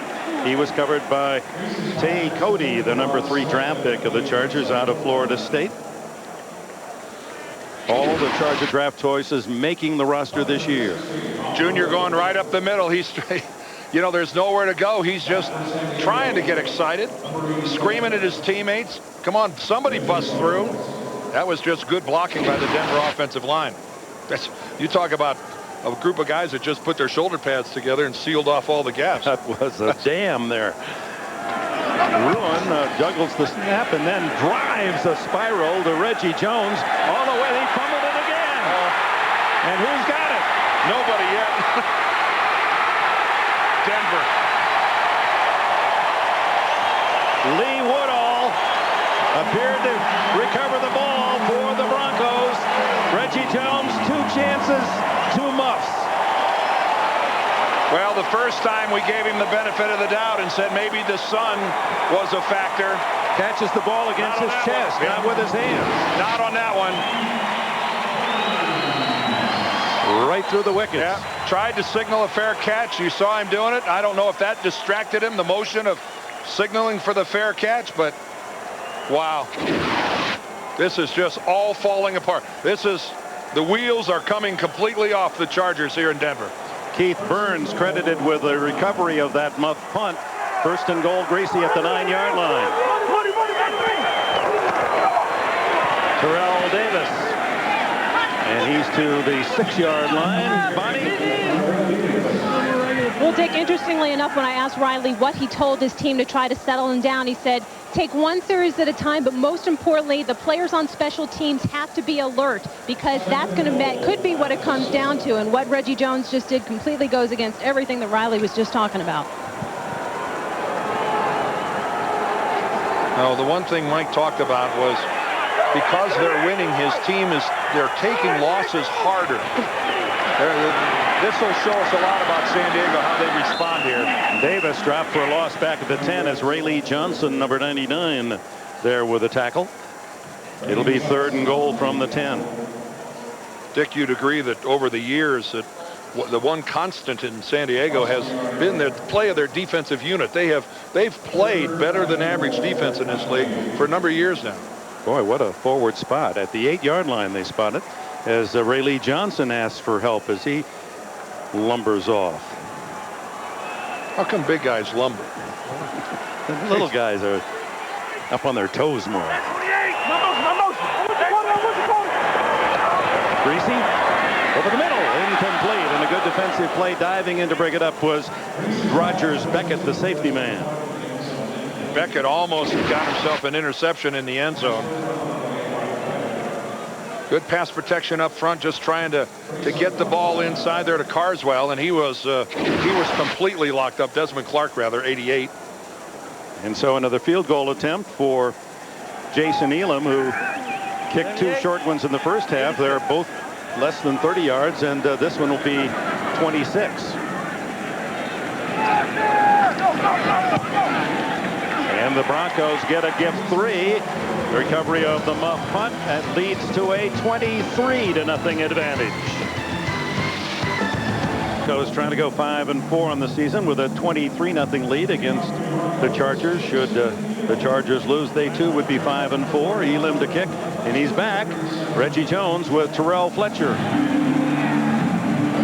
And it's going to go to Jones. He comes up to the 13-yard line. And he's got some room. And a blocker in front at midfield. Elam pushes him out of bounds and saves the touchdown at the 15-yard line. Well, good for Reggie Jones. He's able to make amends. That's his first kickoff return in his NFL career. Well, there's a little redemption. He fields the ball cleanly, but then from here it's great blocking. Look at his cut back to the middle, and you don't even see a Denver Bronco hardly in the same frame. And Jason Elam showing some awfully good speed. He's going to go to the outside, but here comes his break back to the right. And he's untouched by the Broncos. Elam is the first Denver player that gets a hand on Reggie Jones. His first kickoff return this year. He did have a couple last year. 74 yards, and the give is to Tomlinson, and he's down close to the 10-yard line in the grasp of Bill Romanowski. It'll be 2nd down and 5. Tomlinson, who took his bonus and provided his sister, who has a daycare center, bought her a building in Dallas, bought his mother a home, bought his mother a brand new car. He said that his mom has been his inspiration and wanted to say thank you for getting him where he is today. 77 yards rushing for the rookie. Well, that one looked out of sync, didn't it? Looked as if Flutie was looking for the ball carrier on the other side. Well, I think either that or it was a fake pitch, I think, and then a counter back the other direction. He's faking a pitch, and then it is a counter. That's a design play. Unfortunately, John Mobley got way too far upfield, and Tomlinson has absolutely no place to go. That play is designed to have everybody flow quickly in the direction of the fake pitch. Nobody bought it for Denver. So they gain 5 on first down, lose 6 on second down. Terrell Fletcher in the backfield now with Flutie. Quick throw, complete, but falling down as he received the ball was Reggie Jones, so he couldn't turn it upfield, and Eric Brown was there to cover him. Well, great call by Ray Rhodes, the defensive coordinator in Denver. He comes with the blitz right up the middle. More guys. You see that there's absolutely no place for Doug Flutie to get away from Al Wilson. It's stop and think how difficult that is. When you got a guy coming right up the middle, you can't set your feet, you can't follow through. Good call that time, Denver defensively. Wade Ritchie, 18 for 25, the 7 missed field goals, the most of any kicker in the NFL. But he's also kicked more than most, and he hits on his first attempt today. So the Chargers are on the board early here in the 3rd quarter. Official airline of Super Bowl 36. Burger King, home of the Whopper. And by Dodge, You can take life as it comes, or you can grab life by the horns. Dodge. We're back in the Mile High City with a reminder tonight on 60 Minutes. What was it that caused the nightmares that terrified New York's tough police commissioner? He'll tell you tonight on 60 Minutes. Richie with the field goal to get San Diego its first points of this game. We have 9:42 remaining in the third quarter. 23-3. The home team leading, and the high kick to the goal line. Chris Cole. Out to the 20s. Spun around. Still on his feet. Now he's got some running room. And the kicker, Richie, able to drag him down by the collar at the 49-yard line. Boy, it's not often on a kickoff return where you get to see a guy come to virtually a dead stop and be able to change directions like that. Cole, who played at Texas A&M, a third-round pick a year ago. You know, normally the big returns happen by a guy who's got continuous motion upfield. Let's take a look. Well, that's one way you get it going. Look at that block right there by Eric Brown. First down, Greise from his own 48. Underneath, wide open Davis. Tackled at the Charger 45. As Holosek and Dixon collaborated on the stop. Yeah, good pass protection afforded Brian Greise the opportunity to go through his checkdowns. He worked his way through his progressions and finally found Terrell Davis standing alone in the middle. Chargers with only one sack today. They had 21 coming in. It's been a very solid game by this much fined offensive line of the Denver Broncos. As in levied fine, as Davis finds open territory and is finally run out of bounds at the San Diego 32 by Ryan McNeil. Great block by Patrick Hape, number 86. Well, this is just, look at this. This is designed to go off right tackle, and the entire left side is so collapsed that it's so obvious. Where's Junior Seau, you ask? Well, he's caught in the pile. That's Tom Nalen. He just got nowhere to go from behind, but the entire right side of San Diego's defense disappeared to the point where Davis saw it and cut all the way over. Quick throw to Rod Smith, his fourth catch of the game, and he's inside the 30. But back to Terrell Davis. He gained 70 yards in his return to the lineup against Oakland on Monday night. He has 71 yards today. And it is pleasing to see that Davis, with all the knee surgeries and the injuries, is running in a style that is remindful of his most valuable player days here in Denver, leading the Broncos to a couple of Super Bowl titles. And you see how carefully the Broncos are handling him. He'll go for 3 plays and then come out and take his blow on the sideline. Mike Anderson is now in the backfield. He gets the call, and he's in the open. Brought down by an ankle as Rogers Beckett makes the tackle, but Anderson gives Denver another first down. Well, this is good play calling, but it's even better execution by the 11 guys playing offense for Denver. The blocking at the point of attack, you can see the San Diego front 7 are just being removed. It's up to the secondary to make these tackles. Holosek is caught up in the traffic. Gerald Dixon, they get around to his side. This is just really a case where Denver's offense right now is just cracking, and they are blocking everybody in a white shirt. Greise. And he'll have to run it out of bounds. Chased out by Marcellus O'Wiley, and that might be ruled a sack. As Greise did not get back to the line of scrimmage, or did he? It was awfully close. It's tough to see. That'll be up to the official score. It's right on the mark. If it goes down as a sack, you know, we saw an 18-yard sack earlier. That might be a 1.8-inch sack. Mini and a monster, huh? Davis back in the ball game, and Carter the blocking back in front of him. And movement by Dwayne Carswell, the tight end. Well, San Diego was jamming the line of scrimmage. Prior to the snap, false start, 89. That's where it's really hard offense. For an offensive player. 5-yard penalty. You see they've tipped their hand. They're Remains coming with the second blitz. down. Man, it's tough to just choke your motor right there and not jump. And when Junior fakes the blitz, and when not fakes, but when he gets ready to cut, you know it because your entire week is based on where's Seau. And by that time, you see, though, by the time he's across the ball, Carswell has already moved a yard downfield. So 2nd and 15. And Davis up the middle. Oh, look at that hole. Gallops down to the 15-yard line where it'll be 3rd down and about 7. Junior Seau trailing the play made the tackle. Dan, you brought up the fact that the well, let's take another look at this play. It's talk about. Do you call that a hole? Is that a chasm? Is that a? I don't know. Let's just look at the blocking up front by Dan Neal, by Matt Lepsis.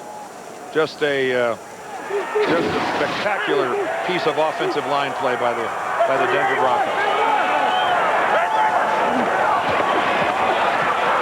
3rd down, Greise scrambling and has to throw it away as he was being pursued by Ray Johnson. And Bill Carollo, the referee, signaling that Brian was out of the pocket, thus he's allowed to get rid of it like that, even though there was no one anywhere close wearing a blue jersey. So Jason Elam comes on to try for his 4th consecutive field goal. I don't. These stalled drives can't be making Mike Shanahan very happy, but they've got to be making Jason Elam really thrilled. It's not often you get this many chances at so many short field goals. All 4 inside the 30. This one is from, well, this can be a little longer. It'll be 33 yards. For Elam, that's pretty close. 30 yards inside his range. Man, to kick 163, that is a little wedge. 26-3. Work on the sideline, staying warm. Only 5,500 miles to the Champs-Elysees in Paris. Keep going, Canoy. Well, here's Fletcher and Jones again. And the kickoff being an end-over-end easier to field for Jones than those spiral punts, and he's going to take it out. Even though Fletcher waved him off. Ran into Fletcher, and he's tackled at the 17-yard line. Fletcher gave him the nose to go ahead and stay in the end zone. He said, I got 74 last time. I'll try it again. Timeout. CBS is sponsored by Budweiser, with a crisp, clean, refreshing taste you'll find in no other beer. And by Norelco, for an unexpectedly close shave, guaranteed. Put it to the test. Well, the guys will have a chance to relax on Monday night tomorrow and tune in to CBS. What a lineup. King of Queens, then Yes Dear. Monday's #1 comedy, Everybody Loves Raymond. Then stay tuned for Ted Danson and Becker. Don't miss an all-new Family Law. It's all here. Blockbuster Monday night on CBS. Trailing 26-3. Doug Flutie takes over at his own 17. Fires downfield and complete. It's Curtis Conway with a diving catch away from Eric Brown out at the 46-yard line. Well, it hasn't all been that successful for San Diego today. There have been a lot of mistakes. Yeah, there sure have. That was a dropped pass by Jeff Graham. Of course, this was the killer right before halftime as he throws the ball right to John Mobley. And then you see right there the muff. And again, that turned into, fortunately, only 3 points, a field goal.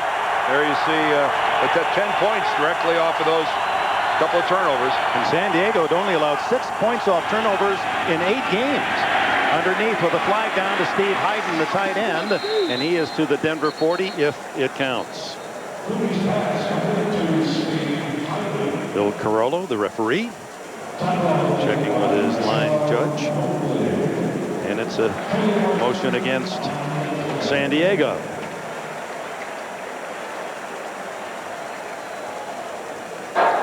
Illegal shift on the offense, 2 men moving. Not all 11 setting before the snap. 5-yard penalty, first down. So that denies a first down and takes him back to the 40. Mike Riley, not a very demonstrative coach on the sideline. He keeps his passion and his frustrations on the inside. He thinks it's counterproductive to really rant and rave on the sideline. Although going 1 and 15, I don't know how he did it. Quick throw, incomplete, intended for Jeff Graham. He told us yesterday when you asked was he fearful of losing his job last year, and of course that had to be a concern, but Alex Spanos, the owner of the Chargers in the Carolina game, and late in the season went into the locker room and announced that the coach next year would be Mike Riley, and it earned a very positive response. I mean, the players love the guy. Yeah, I think he actually announced it on the airplane, didn't he? Or on the way back from a trip, I think it was the first time. Anyway, you got to give Alex a lot of credit. Not 1 in 15, most coaches, the vast majority don't survive that. Screen to Tomlinson. Great defensive play by Keith Washington, the veteran end, able to reach out, deny the block, and also take away what could have been a long gainer. Keith Washington all the way to your left. This is a zone blitz. He's a defensive end. He dropped back into the flat, playing a defensive position more like a linebacker, and then he closes like a linebacker and makes the tackle. That's versatility for a defensive end. 3rd down, 11 at the 44.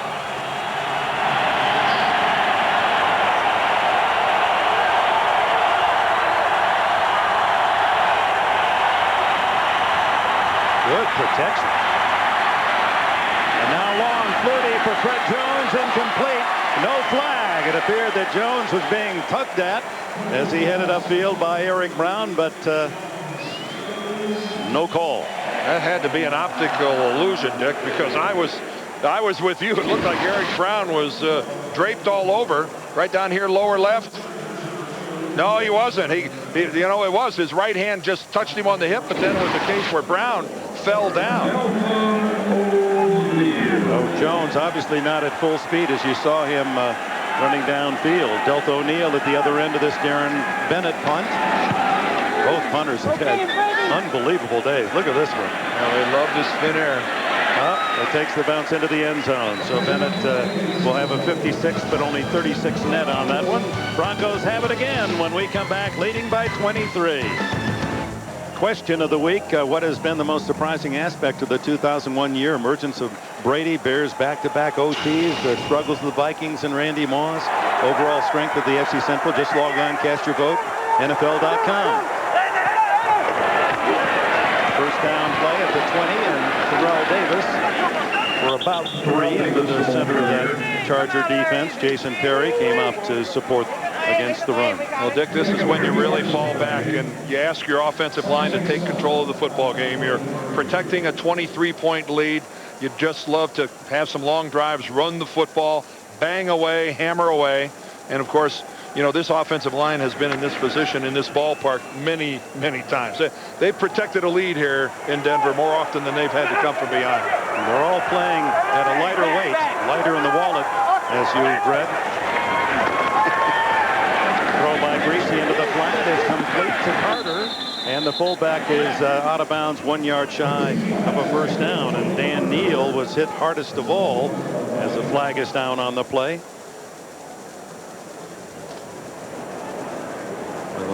Illegal procedure or false start, one or the other, against Shanahan's Broncos. Illegal formation. 6 men on the line of scrimmage. Wide receiver was not on the line. 5-yard penalty. Replay, second down.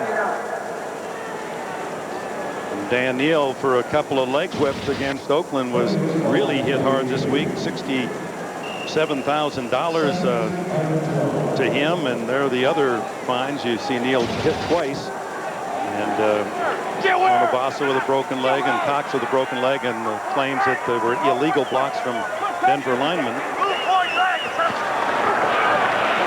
Throw into the flat to Smith, and Smith fighting for the first down is close, but wrestled down at the 28 by Tay Cody. And it'll bring up 3rd down and 2. When Rod Smith gets up grimacing, and he's hobbling. Runs off under his own power, but on a hop. Well, you'll see this a lot, Dick, when a receiver is tackled up high like this, and then his legs, a lot of times they get caught underneath. That time he looked like he was able to kick them out from underneath, and it shouldn't have been a factor with his legs. But I think with a big lead like this, Rod Smith might be he might be sideline material for a while. Number 1 in the league in catches with 67. He has 5 today. Whoops, that would be a penalty. As Chris Cole in motion started forward before the snap. And Mike Shanahan is going to be furious that he's seeing a loss of concentration. Prior to the snap, false start, 84, offense, 5-yard penalty, third down. Cole's in motion, and of course he can't start a field until the snap of the football, and he either mistimed it, misjudged it, heard something that he thought, you know, what am I doing over here? I am so dumb. But you know, coaches hate this. You get a lead. You know they had one penalty for illegal formation. Now you get a false start. Boy, it drives coaches wild. 3rd and 6 for Greise. Scrambles up the middle, but doesn't get very far as Varela and Adrian Dingle, number 90, second-year defensive end from Clemson, make the stop, and Tom Ruin will come into punt.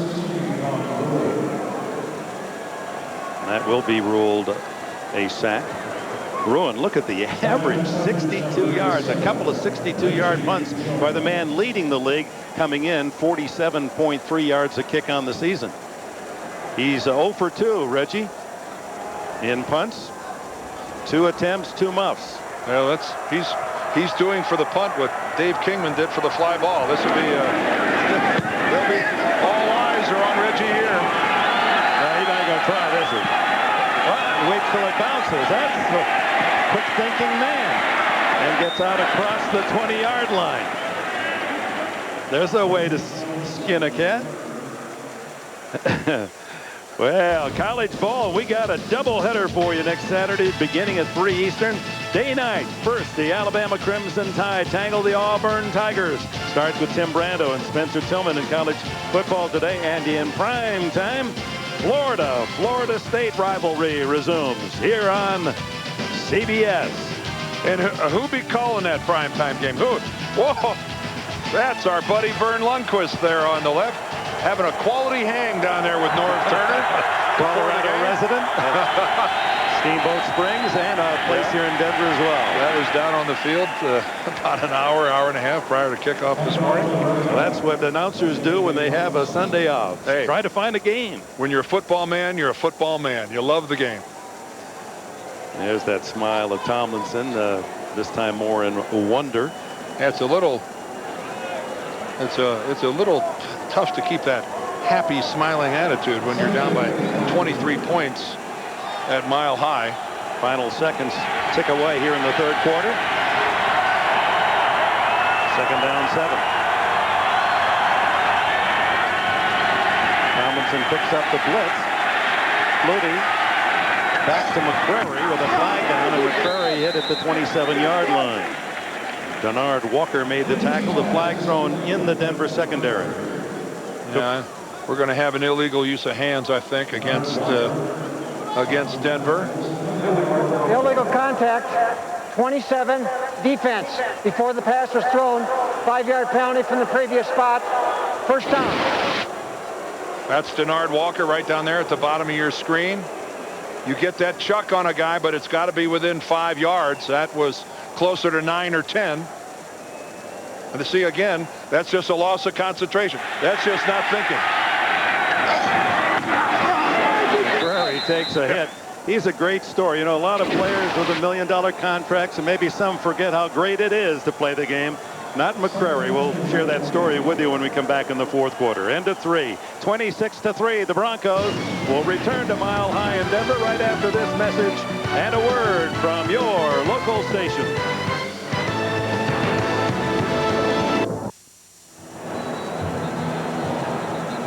Rod Smith working on the ankle. Does not appear to be serious. We'll see if he returns. We open the fourth quarter. Dick Enberg with Dan Theodore, Bonnie Bernstein, Mike Arnold, our director, Lance Barrow, our producer. Pleased you've joined us here in Mile High Stadium. A concerned Bronco team and coaching staff when we arrived here, and Mike Shanahan made it very clear he wanted his defense to perform much better than they have on the year, averaging 24 points allowed a game. Well, they've done it. They've responded. Well, coming into the game at 4-4, but 1-3 in the AFC West. He knew that a loss today makes them 1-4 in the West, drops them to 4-5, way behind the Raiders. In reality, let's face it, if they would have lost today, they wouldn't have made the playoffs. Doug Flutie goes to work for San Diego, and he's going deep, has a man wide open. Conway and Curtis Conway will walk it in for a San Diego touchdown. 72-yard strike from Flutie to Conway, who has his third score of the year. Well, you could see the concentration slipping away. You saw it, Denver offensively, and this is just a complete blow in their secondary as they just turn Conway loose. And I'm talking about turn him loose. Deltha O'Neal, and I think it was Kenoy Kennedy or Eric Brown, whichever safety to that side, they just allow Conway rather go right between the two of them all the way to the end zone. Tried for point by Ritchie. And San Diego pulls to within 16 on Conway's all-alone catch, 72 yards.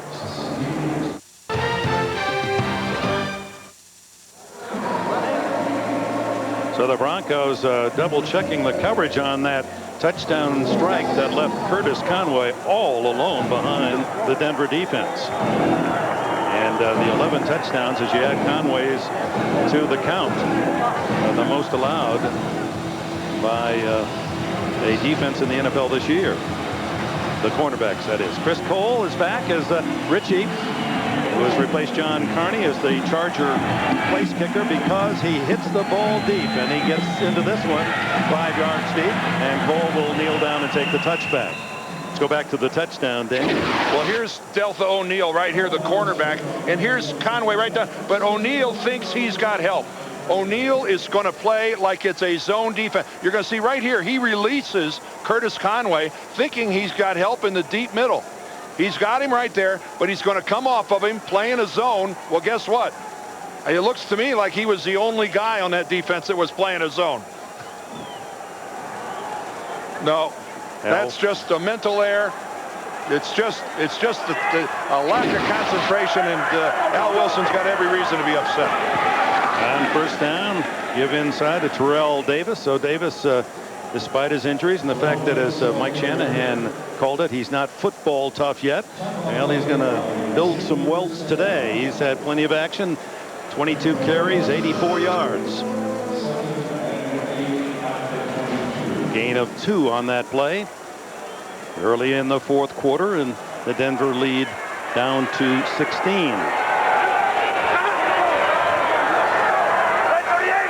And Smith back in the game after the taped ankle. Greise. He finds the open man in the flat, and it's Tony Carter. Another catch for Carter, who had 3 receptions all year. He's had 3 today. Bonnie?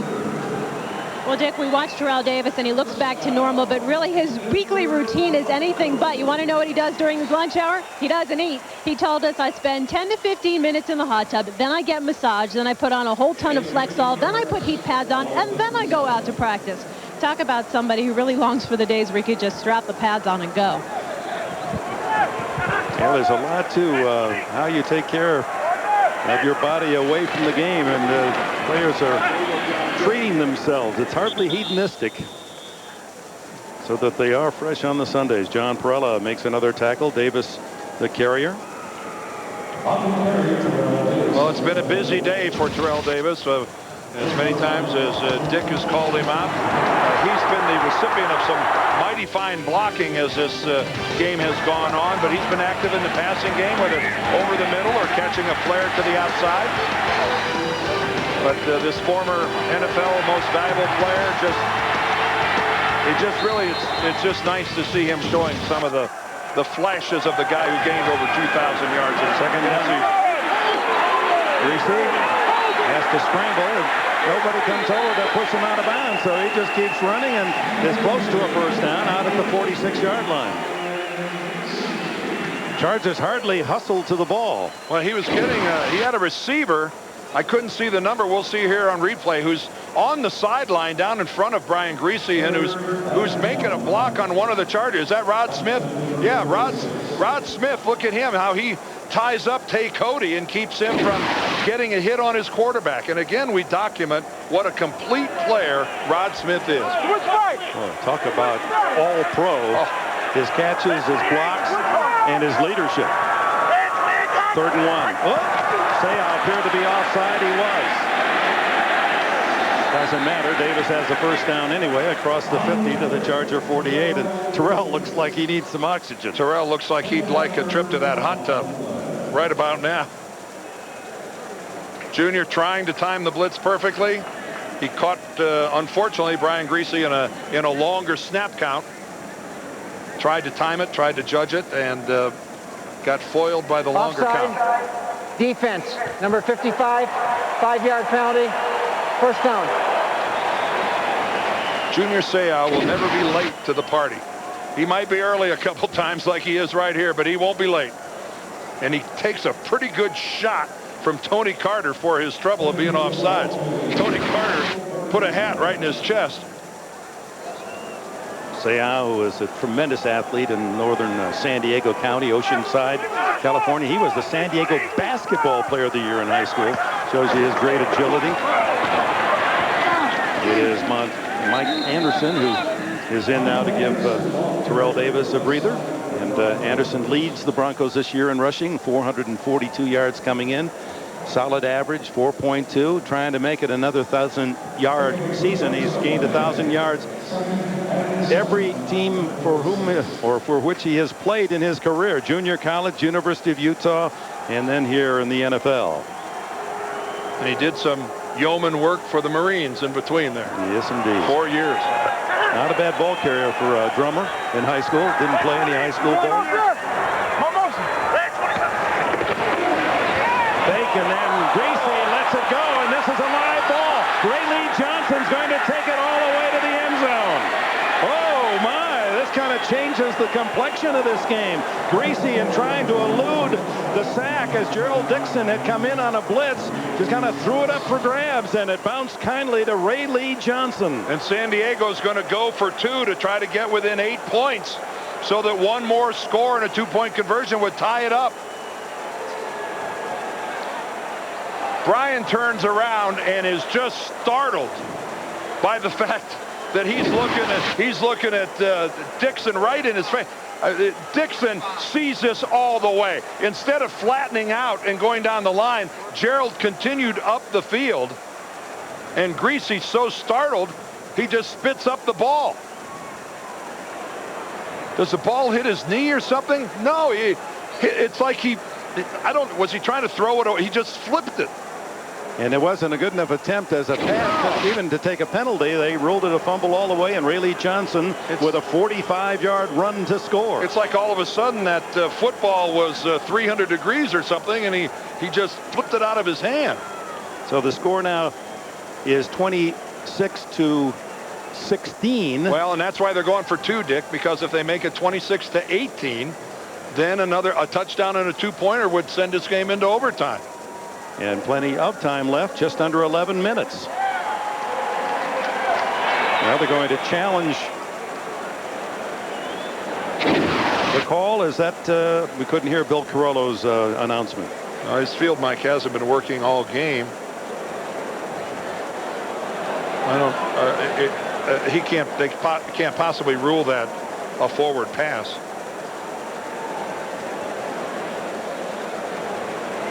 Well, I guess anything's possible, but if you ruled that a forward pass, then the penalty would be you'd have to have thrown a flag on the field for intentional grounding, would you not? Because Brian Greise is in the pocket. And you see Carollo looking at it all the way, the referee. I don't believe that he has traveled outside the pocket. Oh, he had not. So he's still within that tight end to tight end pocket, which means if it was intentional grounding, Carollo would have thrown the thrown the flag, because that's his call and his call alone as the referee. So the call on the field obviously is a fumble, and Carollo will have to see something that would be very dramatic to change his mind. He'd have to overturn himself. Exactly right. Bad position to be in. Let's take another look. It's an unusual play, to be certain. You don't see many of these. We're assuming that that's what they're looking at. You know, if that's the determination he's trying to make, I can't imagine what else would come into play here. That I don't see how that could possibly qualify. Although you know, whatever Brian did, whatever we're going to ultimately call this, he appears to have done it on purpose. It just was, he didn't have time to really make a good throw out of it, and he just let it leave his hand. But if Bill Carollo's the referee and he thought that was a pass, he would have blown the whistle, stopping the play. That's what you do after an incomplete pass. You blow the whistle. He did not blow the whistle, which means this was a continuous play that ended up with a San Diego touchdown. Now, maybe we'll see Carollo in this picture. He's right behind Greise, looking at it all the way. No, can't quite see him. Yeah, you could see him from the other angle. Kudos right off the bat, though, to Gerald Dixon. He made it all happen by continuing his upfield rush. After reviewing the play, it's been determined that the quarterback's pass was not forward. It was deemed as a live ball, touchdown, San Diego. So it's ruled a fumble or a lateral pass, in essence. He threw it backward and it's a live ball. That's a different angle. Well, let's look at this again.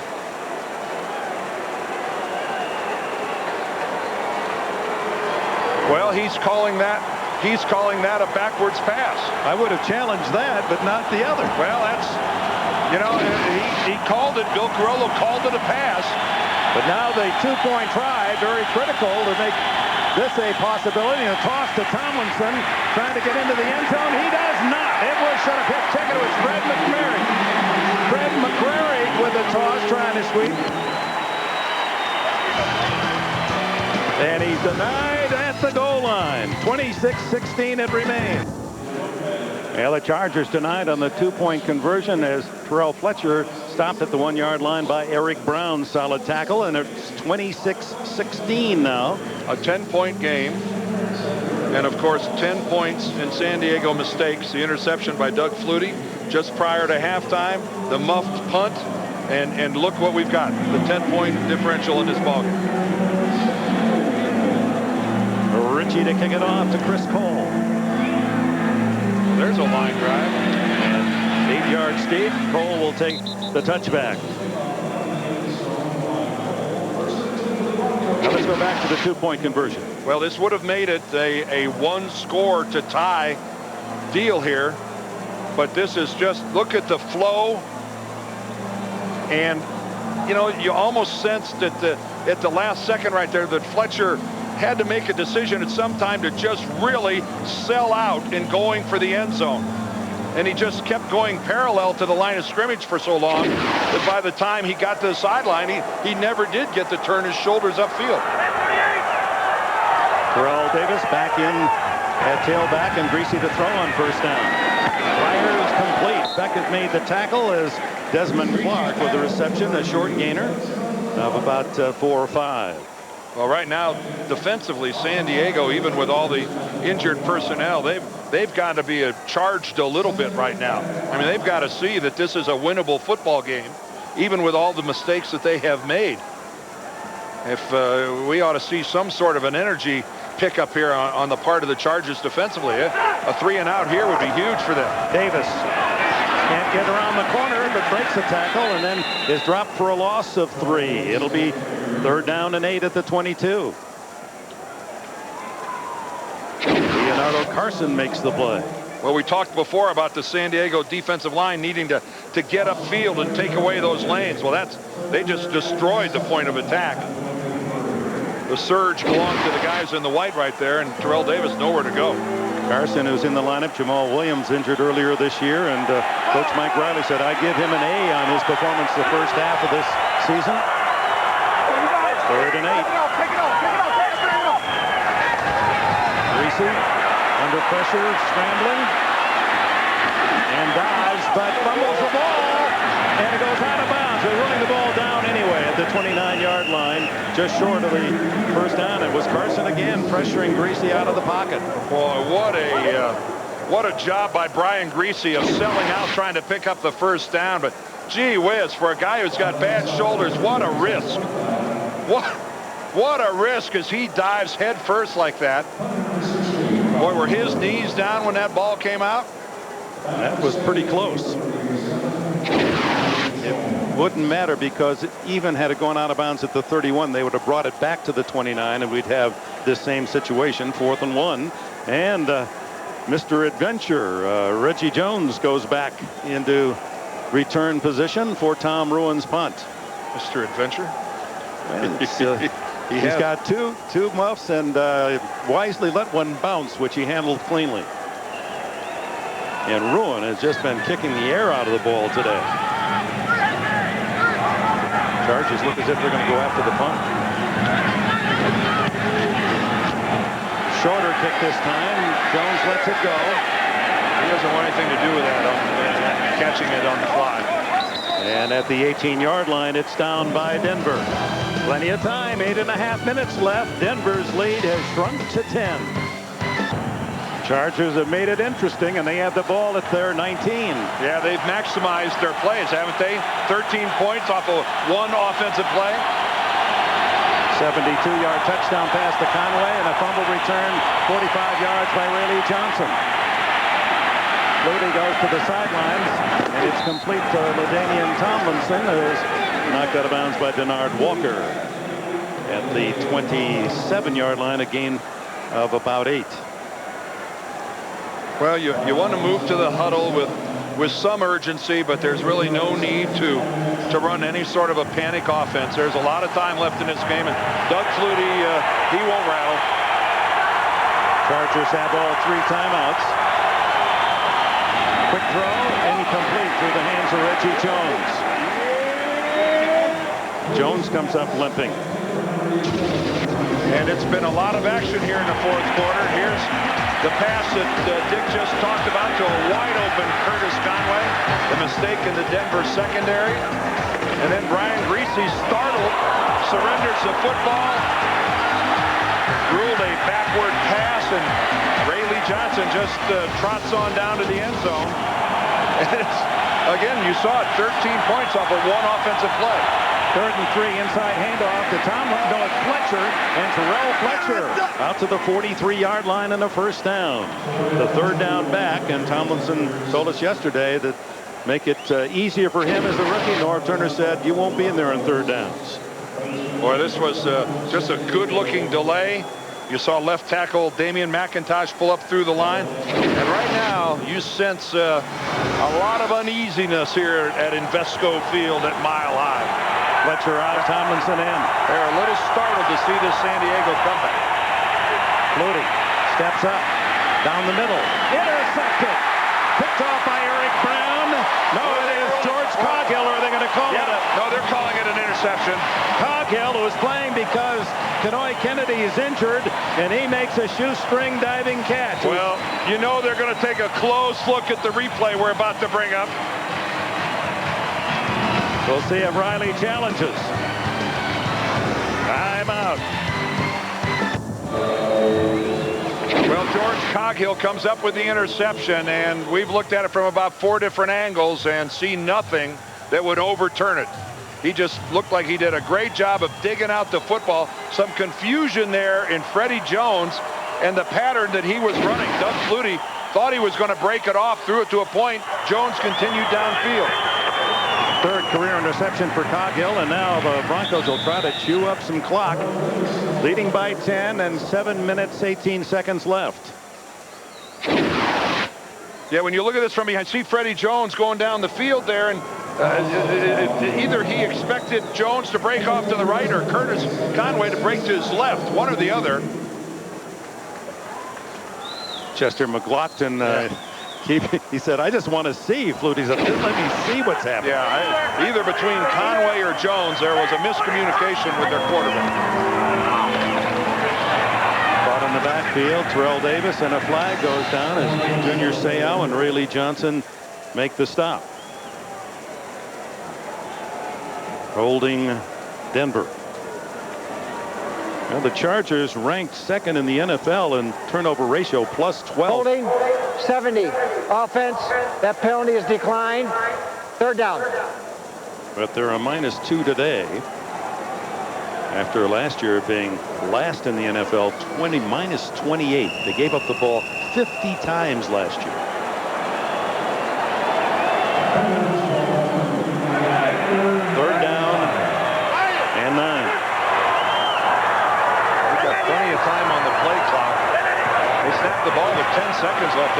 that Greise going deep for Cole. No flag. There are a lot of hand checking between Cole and rookie Tay Cody. Well, another good series for San Diego defensively, forcing Denver into a 3-and-out. It's been an unproductive fourth quarter for Denver offensively, going for the big strike.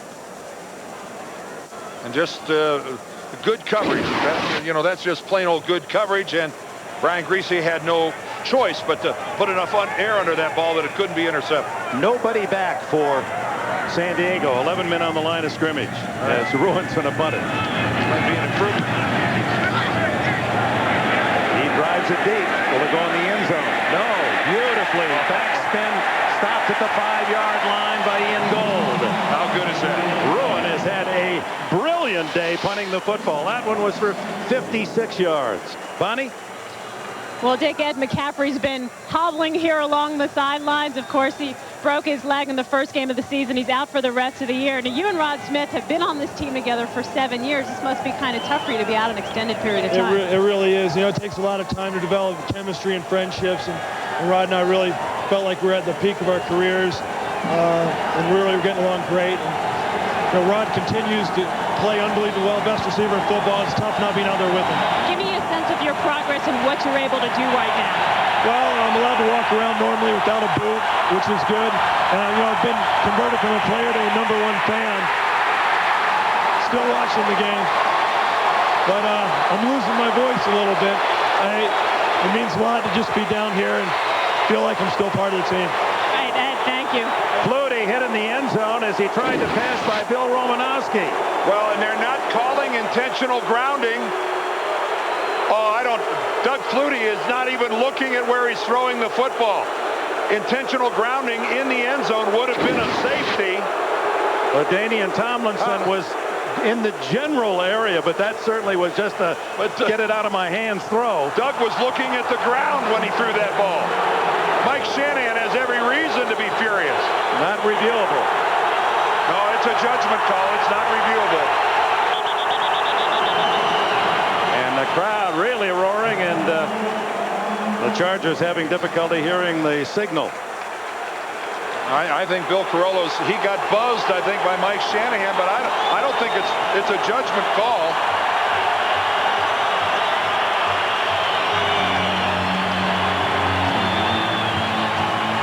I think that what it has come down to now is that they're going to have to look at the rules of challenge. That any play can be challenged. They might as well make any play challenge. You get a couple of chances each coach. Well, Doug Flutie has his back to where he's throwing the football and turned away from it, just flings the football. Now, the ruling of intentional grounding is throwing the football away to avoid a sack. I think that qualifies. Not a challengeable play. It'll be second down. Number 21 was in the vicinity to catch the ball. So, ruled that LaDainian Tomlinson was close enough that it was not intentional. But the real rule is if you're throwing it away with the intent to avoid a sack, it's intentional grounding, regardless of whether there's anybody in the area or not. I know Tomlinson was close, but Doug Flutie wasn't even looking at it. And the crowd really into it now. Flutie way downfield is Conway again. And it's intercepted by Deltha O'Neal. That's his 7th of the year.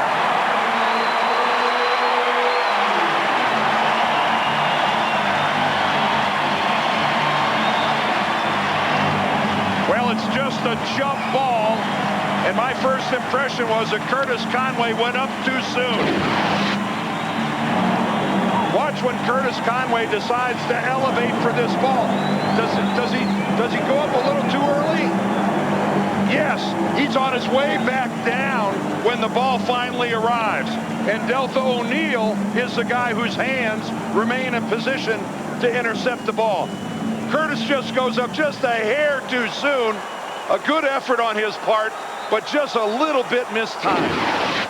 For the moment, Deltha O'Neal leading the NFL with 7 interceptions, and Terrell Davis for a couple on first down.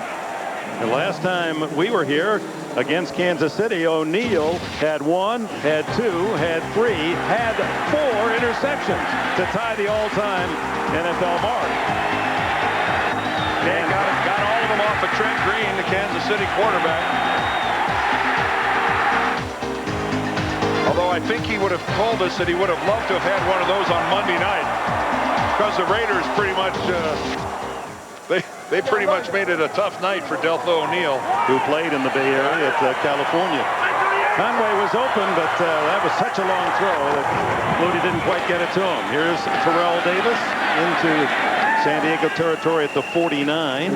It'll be 3rd down and 5.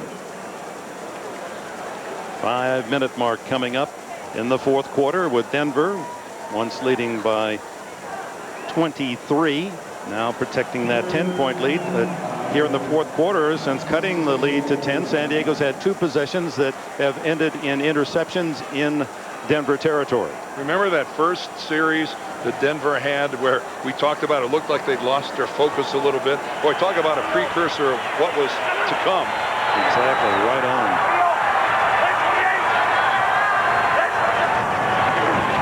Pick up the blitz, the throw complete. What a throw to Keith Poole, who makes a tough catch in front of Ryan McNeil. First down at the 40. I mean, Brian Greise under tremendous pressure has to dump this ball, and it is low and away. Keith Poole has to stagger. You got to look at that catch. His momentum, he's sliding one direction and has the ability to go back with his hands and catch it back behind him. That was an outstanding grab. Poole was the top target for Jake Plummer at Arizona State as they went on to the Rose Bowl and played the last 4 years in New Orleans.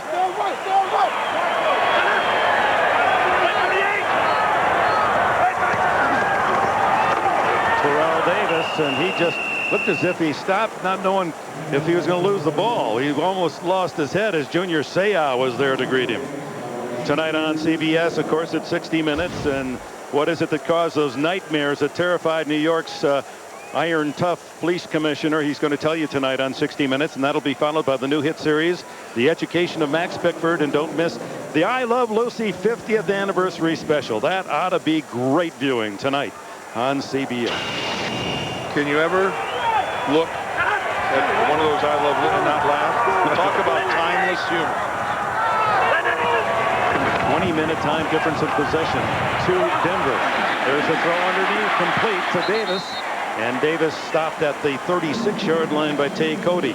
Now, one thing about Cody, and we'd heard this from the San Diego coaches, he's 5'9", 180, and one of the reasons he wasn't drafted to the 3rd round, although he was a 4-year starter at Florida State, was that he doesn't have great speed, but he's a wonderful tackler. And we've seen him today time and time again, isolated one-on-one. He gets his man down.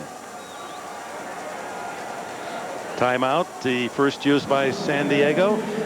And next Sunday, looking ahead, here's our lineup on CBS. Jets, Miami, Colts at New Orleans, Cleveland, Baltimore, Seattle, Buffalo, Tennessee, Cincinnati. We're going to be in Oakland to see the Chargers and the Raiders, and Jacksonville at Pittsburgh. All starts at noon Eastern, 9 in the West.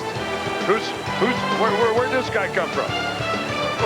That's a new addition, huh? It's worth watching just to see what attire Monsieur Sanders is going to wear each week. Man, he's not used to being in the back row. Don't even suggest it. He's doing some terrific work for a relative novice. We always knew he could talk, but he's handling himself with a microphone very, very well. Top grades. It's 3rd down, 6. Blitz on Davis, and John Holisek coming through a gap makes the tackle. Holisek, who had 100 tackles or more each of the last 3 years at Buffalo and wasn't signed by the Bills, so he joined the migration west, Buffalo to San Diego. And San Diego takes another timeout. That leaves them with 1 left. They've got the 2-minute warning, of course, that'll stop the clock. Well, Doug Flutie has not had a great day. He's been under pressure. Yeah, he really has, Dick. And that was the one that killed right before halftime. He threw it to John Mobley. George Coghill got in on the action, pressured in the end zone. And then, this is all you can hope for is a jump ball with your best receiver in Curtis Conway, and it's Deltha O'Neal, though, that comes down with the football. And not a very good couple of weeks for Doug. The concussion last week and well below 50% this week, and 3 interceptions to 1 touchdown. It's been a rough couple of weeks for Doug. To put that in perspective, Flutie had thrown only 4 interceptions in the first 8 games, 3 today. One of the things he does well is protect the ball. First with his scrambling, a chance to buy time and find an open man. Well, it's one of the reasons, Dick, the Chargers have such a good record. Came into this game plus 12. Bruin will get a short punt only because he's kicking from midfield. Jones lets it bounce over his head and almost hit him in the back on the rebound. He was frozen as he looked back at it, and that would have really added salt to the wound. I wonder if Bruin is that good with a pitching wedge, because he can make this ball hop, come back. I'm telling you what. Jones better learn to turn and be ready to move on those punts. It's down at the 13. I think old Reggie might get a few reps this week and working on fielding the punt. Reps, that's football talk, repetitions. Thank you. Well, I just thought I better throw that in. Yeah, you talk about getting your reps in practice. Yeah. Your backup quarterback, you hope to get a few. 60 minutes to follow here after the conclusion of this game. 2:38 remaining in the 4th. 4 wides for Flutie. Throws the ball incomplete. He threw that one away. Jones had no chance to catch it. Under pressure from Trevor Price, and what a player Price is when you consider he's playing one of those inside tackle spots. He has 5 sacks. You don't get many sacks out of that position, and Price leads his team, and of course is a solid favorite to make it to his 3rd consecutive Pro Bowl. I think your chances of completions are diminished as you're running through the back of your own end zone, having to throw off your heels.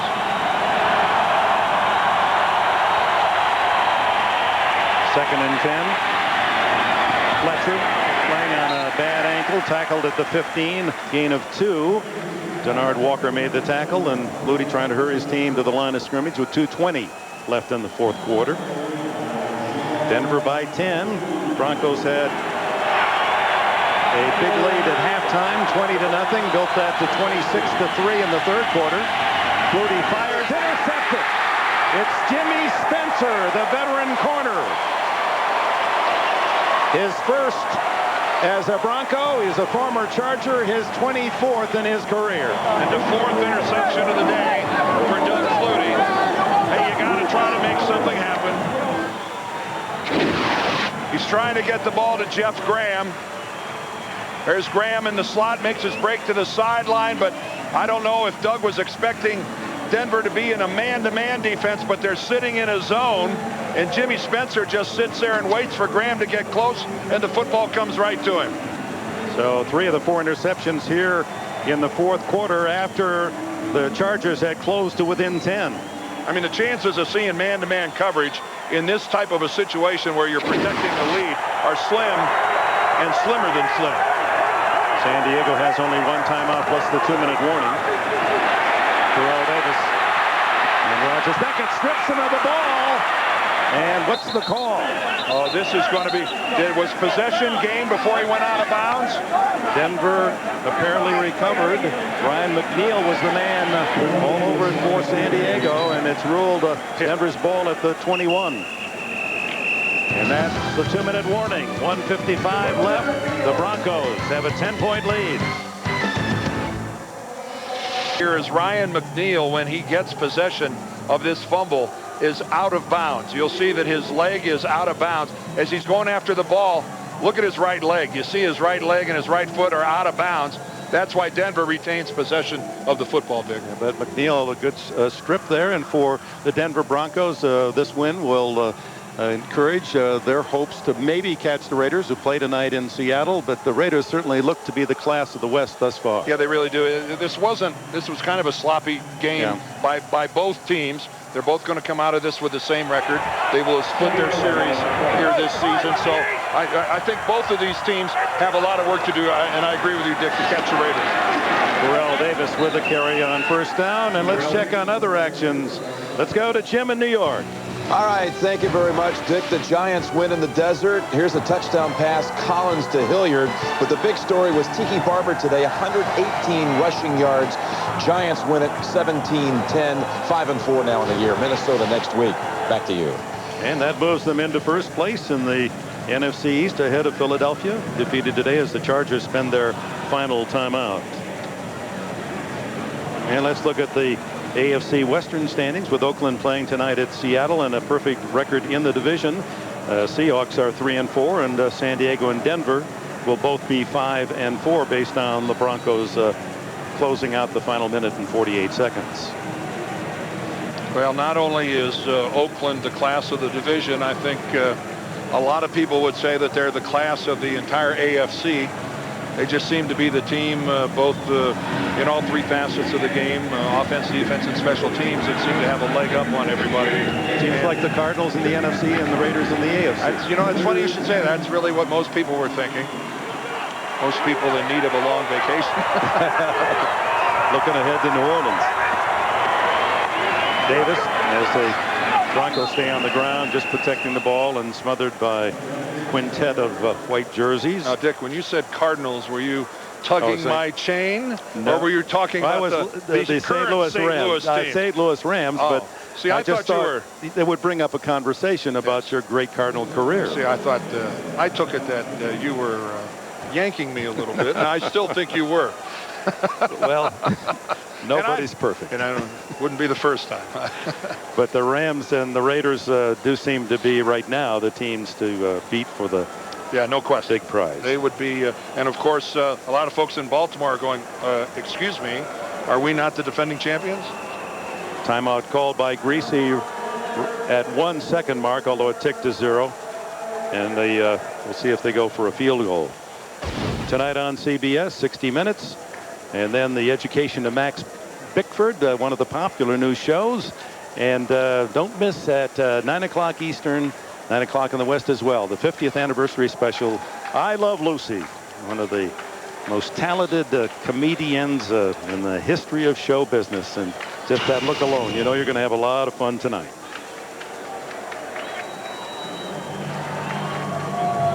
Well, Brian Greise, Doug Flutie, and Flutie for the first time in his NFL career has thrown 4 interceptions in one game. But in his behalf, 3 of those came after San Diego closed to make this a game at 26-16. 3 of those came trying to make something happen here in the fourth quarter, and the Broncos opportunistic and picking off 3 of the 4 that they logged today.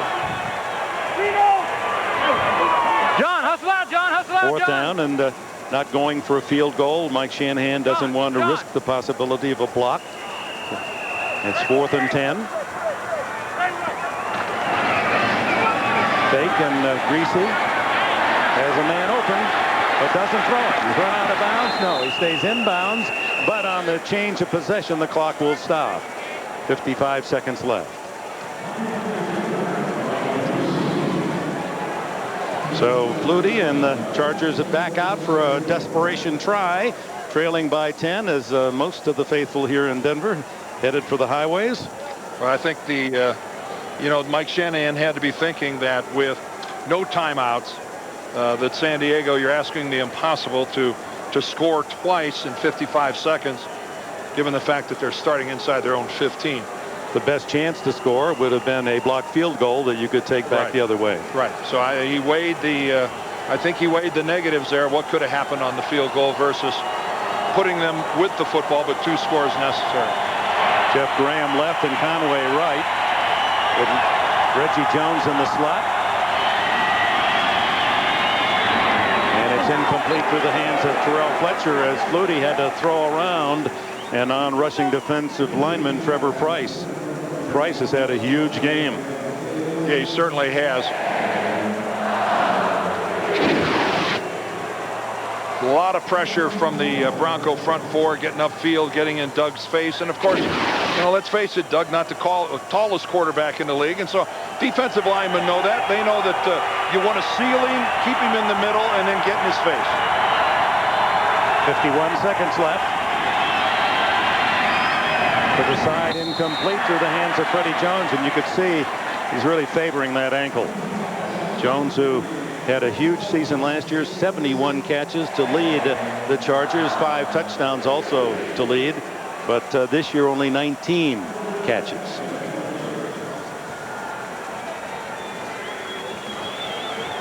Third down and 10 for San Diego with the clock showing 46 seconds. Denver in a very loose zone. Safety's back at the 29-yard line. Flutie. How'd he get out of that? That's the Flutie of old. Trying to get out of bounds, cannot, and is tackled at the 17-yard line, and all that earned a couple of yards.